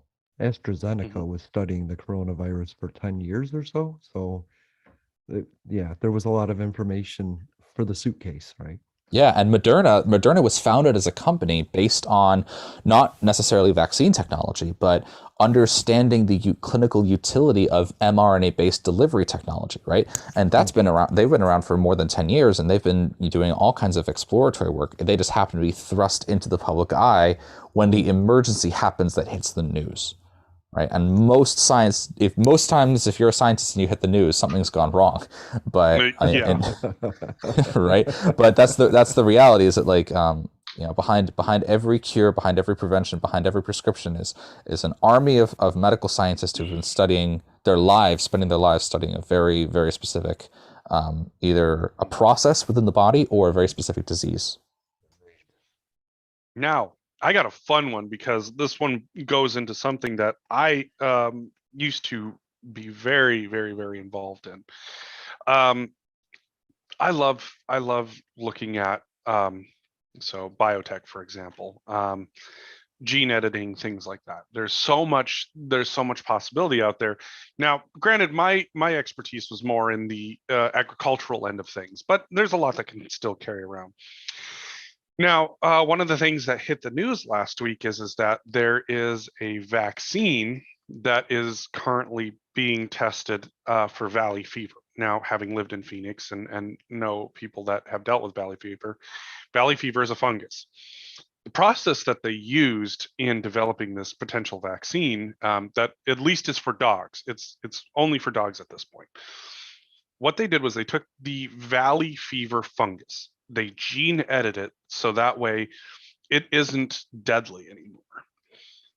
Then they reproduced that fungus and injected it into dogs to see if it developed an antibody response. Turns out it did. Then they took the actual valley fever fungus, injected it into dogs, and guess what? They had an immunoresponse to that fungus and they never got sick. So, number one, I mean, is this something that could be used to help deal with other potential fungal infections in humans? And number two, is there a way that you could potentially do something like this with other viruses as another means of vaccination efforts? Jeffrey, you have stumbled backwards into the wonderful world of live attenuation, and which is a very standard practice in general, or I don't want to say a philosophy, but a methodological approach towards a lot of vaccines. So the idea behind live attenuation is basically that you take something that is really nasty, that can cause a nasty disease, do something to it so that it's less deadly or non-lethal or non-virulent, but still resembles the actual pathogen that causes the nasty disease, and use that to stimulate the immune system. And that's it. For fungal pathogens, I think that's really exciting and really interesting. I'll be very curious to see where this goes. But thinking about some live attenuated vaccines, that includes the MMR vaccine, measles, mumps, rubella, rotavirus, smallpox was a live attenuated vaccine, the oral polio vaccine, FluMist. FluMist is a live attenuated vaccine, right? So live attenuation has been around for decades and is a very reliable kind of series of platforms for vaccination against all kinds of conditions, all kinds of infectious diseases. The downside, so the kind of the trade-off between that, so live attenuation is one major kind of school of vaccine development technology. The other one is based on just antigen-based vaccine development, where you just have pieces of the virus or pieces of the bacteria that are not lethal themselves or don't cause the disease themselves, but they're just kind of components that the immune system can recognize, right? Those tend to be a little bit less risky. And again, we talk about vaccine risk in a much more strenuous way than we talk about other medications. But those tend to be a little bit less risky because with every live attenuated strain of whatever, you always run the risk of, if people are really immunocompromised or some kind of gene rearrangement, if the virus allows for it, or there's always some freak stuff that can happen with a live attenuated pathogen that can potentially cause an infection from a vaccine. Right, and that actually happened with the early stage polio vaccines, with the Cutter incident, where live attenuated vaccines were not properly quality assessed, and kids died from getting massive doses of polio from what was meant to save them from polio. But they tend to be more immune stimulating because those live attenuated pathogens kind of replicate a little bit in your body and then allow you to have a bit of a stronger immune response than just having an antigen injected into you, which can't reproduce itself. So you kind of, with a live attenuated strain, you're allowing yourself to get a little bit infected, not in a way that you can cause disease to yourself or to others, but just enough for your immune system to go, hey, this is actually kind of a problem, and have a bit of a stronger response than you usually get from just having a piece of your pathogen in the body. So now, because being the kind of person that I am, gene editing has always been a fascination for me because of the potential that you can do with that. So a little bit of history then. How much in terms of live attenuation have we used gene editing? Like, at what point did we stop trying to quote unquote, partially kill the virus and start using gene editing in order to make this possible? Because there are going to be a lot of people out that are like, oh, gene editing, we're trying to make, oh, what was that fucking movie? I Am Legend happen. Like, when we all saw that fucking post go around, I'm like, oh, Jesus Christ, here we go. CRISPR, right? Is what? CRISPR? CRISPR, yeah. CRISPR. That's one gene editing technology. I think this is a bit of one of those weird scientists leaning rhetorical questions. It's like, what do you call gene editing, and when you say gene editing, what is your definition of it? Because I love that you're hitting on this. Because strictly speaking, if you think about any kind of live attenuation, sort of you could make the argument that any kind of live attenuated vaccine has been gene edited, right? Any kind of live pathogen that you're using that's a live attenuated strain of whatever is gene edited. Now, did you use CRISPR or some other technology to kind of go and do surgery on its genome, like where you spliced at site A and site B to make something funky happen? Like in this case with this gene editing, they took out this CPS1 gene, which is known to modify the structures of proteins to make the virus or to make the fungus more virulent and cause it more disease, right? That's one type of gene editing. But the way that we make the flu vaccine, or generally, is you take a strain of flu and you pass it a bunch of times through an egg, and you let it infect a live egg, and then you take it out, and then you infect another live egg, and you take it out, and you basically force it to evolve to infect, right? Is that not gene editing? right? So because you're forcing natural evolution to try and simulate what will happen with multiple passages of infections in a human population, right? But you're forcing the virus to evolve. And with live attenuation, there's different ways that you can live attenuate. That's a pretty common one. But any kind of live attenuation is you're taking a virulent strain, a nasty bacterial or viral pathogen or fungal pathogen in this case, and making it less deadly. But the way that always works for life is almost always genetic, epigenetics, RNA, whatever. But at the end of the day, the way that you express, DNA to RNA to proteins, or in some viruses, RNA to protein, when you mess with that, that's technically gene editing. And how you mess with it, there's all kinds of different ways to do it. We just think gene editing in kind of popular science as like the slicing and dicing deliberately of, doing during the genome surgery. But that's only one small component of how the system works. The system, man, hits blunt kind of thing. But well, and that's where in the agricultural community, one of the things that we always talked about is what is a genetically modified organism? Because the fantastic thing is that the simple act of crossbreeding two potential species in order to create a more robust species of whatever it is you're trying to harvest is technically genetically modifying an organism, because you are specifically selecting the traits that you hope to get. It's just that, in one way, it's a very slow methodology, and what you're having to do is like, okay, well, I tried to crossbreed them, that didn't work. I got this really crappy looking cow. Another time you crossbreed them, it's like, oh, perfect. I got this, calf that delivered very smoothly, and then it turned into a giant bull that I can sell for a bunch of meat. It's Jeffrey, it's you're making me different. you're making me want a steak right now. Me well. too. Hell yeah. Well, then get a steak, dude. Like, I hit up Longhorn Steakhouse last night and got a massive ribeye. It was great. Anyways. Oh yeah. So anything allowed to live is gene editing now. Yeah, it's one of those things like you talk about, everything is a chemical. It's like, I'm not going to eat that. That's full of chemicals, right? Well, everything's a chemical. And to your point, I think it's also important to keep in mind that it's not.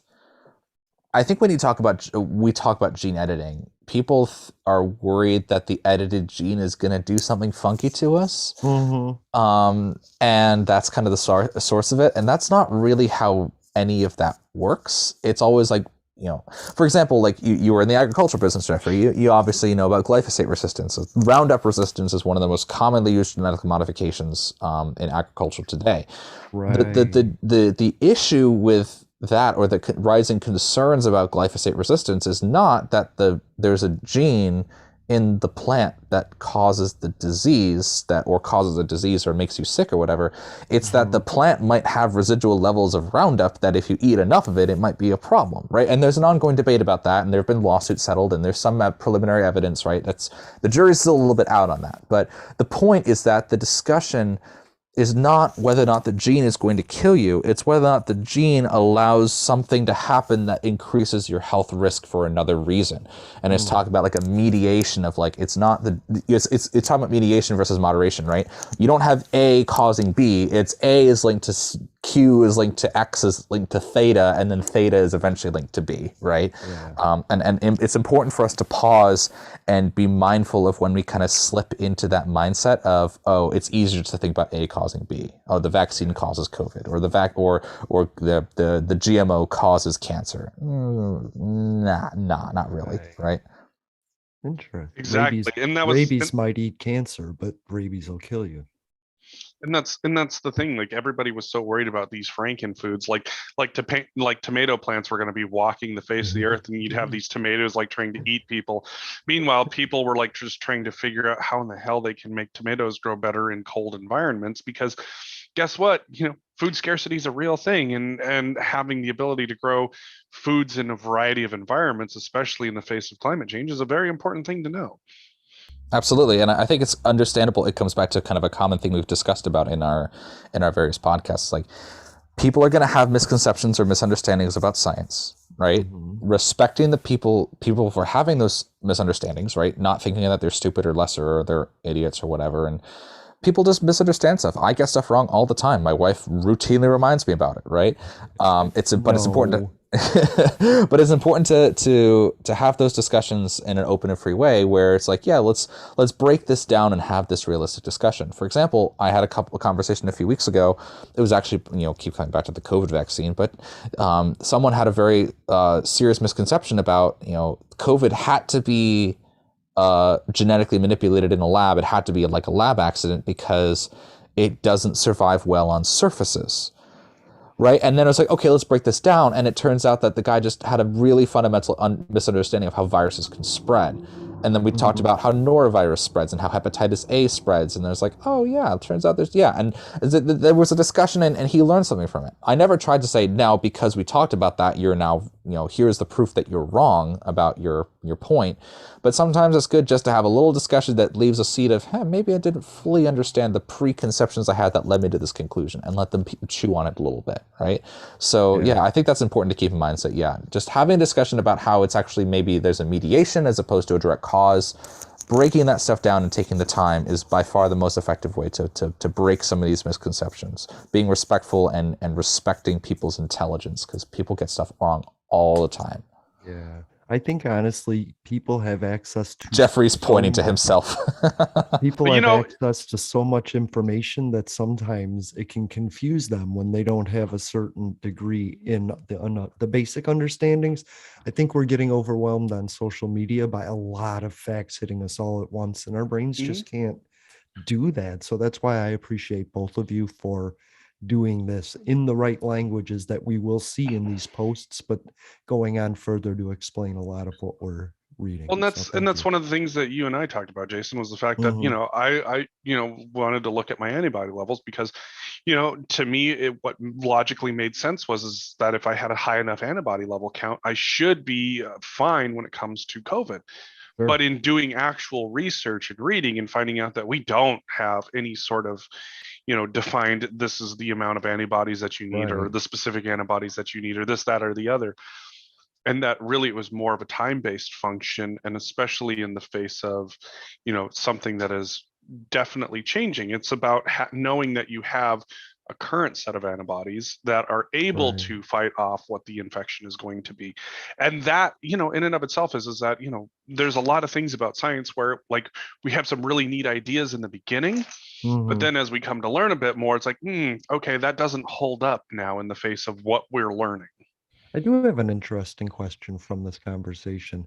If there is coronavirus that does mutate past the point of our vaccines to recognize it, would that be considered a different COVID?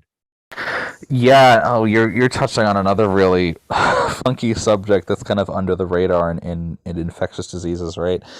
How we define species in bacteria, viruses, and strains and lineages, and everyone has or cohorts, or there's all kinds of languages that is kind of interchangeably used when you talk about different families of pathogens, right?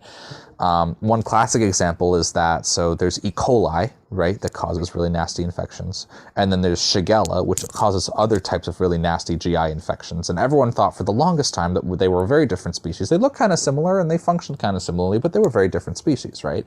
Then the era of genomics came out, and it turns out that Shigella and E. coli are close enough genetically to be considered technically the same species. But never tell that to somebody who studies Shigella for a living, because they'll get real butthurt, right? So, so that's a classic example. But yeah, that's a growing problem that we're having. And speaking as somebody who I do have a considerable experience, not just in infectious disease, but my subspecialty is genomic epidemiology, right? Using genomics to study the evolution of pathogens over time. Yeah. And seeing and associating that with transmissions, outbreaks, all that kind of stuff.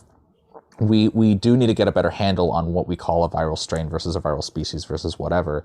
I think what will probably happen is, for the sake of convenience, at least for the time being, we're going to continue going on with this like Greek letter alphabet and having variants identify and have SARS-CoV-2, kind of the original like Wuhan strain, be kind of the ancestral family, and just go forward with that. But how that fits in, and whether or not we're going to call SARS-CoV-2 a different species, or what do we call a different species or whatever, a lot of that in the microbial world has yet to be properly defined. With bacteria, it's like 95% average nucleotide identity across the entire genome, whatever. But viruses are a different beast because there are viruses that have genomes based on DNA and viruses that genomes based on RNA, and there are viruses that have RNA that's negative sense, which is different from RNA viruses that are positive sense, right? We generally talk about those viruses more broadly as like families or orders based on how fundamentally different they are in terms of their life cycles and what genetic material they're made up of and everything. So there is no clean answer. That's kind of the bottom line of all of this. But I do think that we're just going to continue having, calling it SARS-CoV-2, and then we've kind of established our standard nomenclature, the way that we identify different strains, this B117 versus B1617.1, and we're going to continue doing that, just like we've been continuing with flu. Flu has its own nomenclature for how it works. I think we're going to continue doing that, but when we call it a different species, I really don't know. Frankly, I don't think genomic epidemiology has been around long enough as a field to answer that question for just about anything, except perhaps bacteria. Okay. Yeah. Well, I have 2 stupid questions. Do you have any intelligent questions, Jeffrey? I got my questions answered, so. Okay. I have 2 questions.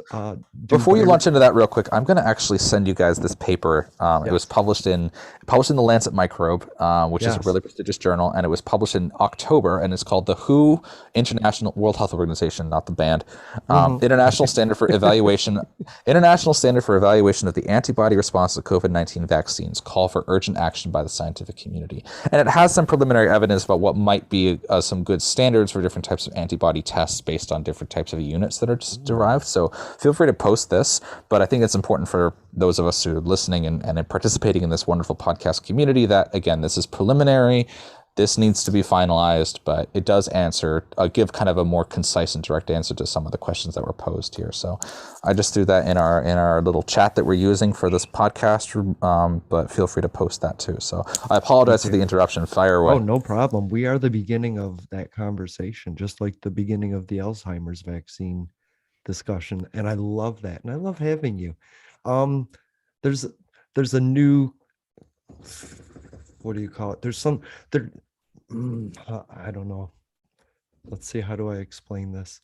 People are taking landfill mud and rubbing it on their babies and saying that that's a cure for COVID. Yeah, that's a cure for COVID or a cause of leptospirosis. I was going to say this sounds like sepsis in the making. Yeah, it's like it's like those at-home kits you can buy for your own fecal microbiome transport, which is basically you just scoop your poop into like capsules and shit, right? It's like there. Yeah. Look, as somebody who had to have a parasite test done one time, there's no amount of money that you can pay me to have to dig in my own shit again for something like that. Again. So don't buy boo to cure COVID. No, essentially, yeah. I love it. It's also hilarious because people would rather do that than take a vaccine that's gone through rigorous clinical trials, but what do I know? Anything to avoid science. Dan, before I let you go, is there any hopes you have for the holidays and the future coming up? I hope that we continue to adjust to the new normal. And by that, I really mean just some general things that we're kind of amazed that we took for granted beforehand, like being allowed to just be at home when you're sick. Like if you're sick, being allowed to stay home as opposed to having this, what we call in infection prevention, this bias towards presenteeism, right? Mm. If you're sick, stay home. And more people are getting normalized to that. I hope that we continue to adjust that. I think if people in our families are sick, you're being more careful, are being more attentive to like hand hygiene, like using, hand sanitizers and washing your hands more frequently. My hope for the holidays is that, as we kind of continue to adapt to the era of COVID, we continue to take that stuff more seriously, because it's not just for protecting ourselves against COVID, it's for protecting against flu, other types of common colds, also other severe infections, right? all kinds of things. Hand hygiene is the number one thing in infectious disease prevention that we talk about because it's linked to just about everything, right? That's right. So my hope for the holidays is that even if we do kind of find a resolution where we kind of balance our lives more with COVID more effectively, with either better vaccines or a reduction in virulence or whatever, I hope we continue to take seriously some of the methods we have because they're really useful to control disease just in general of all kinds of causes. So my hope is you guys continue to spread this message. My hope is that everyone has a safe and pleasant holiday. And I hope that people continue to want to have productive discussions about these evidence-based practices in medicine. Love it. And you have yourself a very sterile Christmas too. Have a sterile Christmas and cook your turkeys, cook your ham. Look it up. FDA has a model food code for how much you should cook stuff. Be careful. Don't need any parasites in you. That's right. You can always visit our episode on Fred and food safety to find out more about that. How about you, Jeffrey? Any wishes for the season? For the season, there has been enough. There's been enough division out in the world lately, and my biggest thing is that for the holiday season, you look at what the least of your community has around you and go out and try and do what you can for your community yourself. If that means giving to the food bank, if that means, you see somebody struggling to buy their groceries in the grocery store for holiday dinner, pick up the tab, if you have the ability to do it. Sometimes just being that one person that, gives somebody the chance to not have to choose between laundry and their turkey dinner for Christmas. It makes a huge difference for the family for that day. So I would say, just do what you can for your community. And if you see someone struggling, give them a hand. Well said. Pay it forward. I love it. 5 Americans is facing food insecurity today. And that was statistics from before Mayfield. So remember that. Thank you, Jeffrey. And I'll say have a happy, whatever that happy is to you. Thank you for listening to Public Access America. We'll talk to you another time. Bye. Yay. That went really, really well. Woo! Thank you, Dan. I really like the model where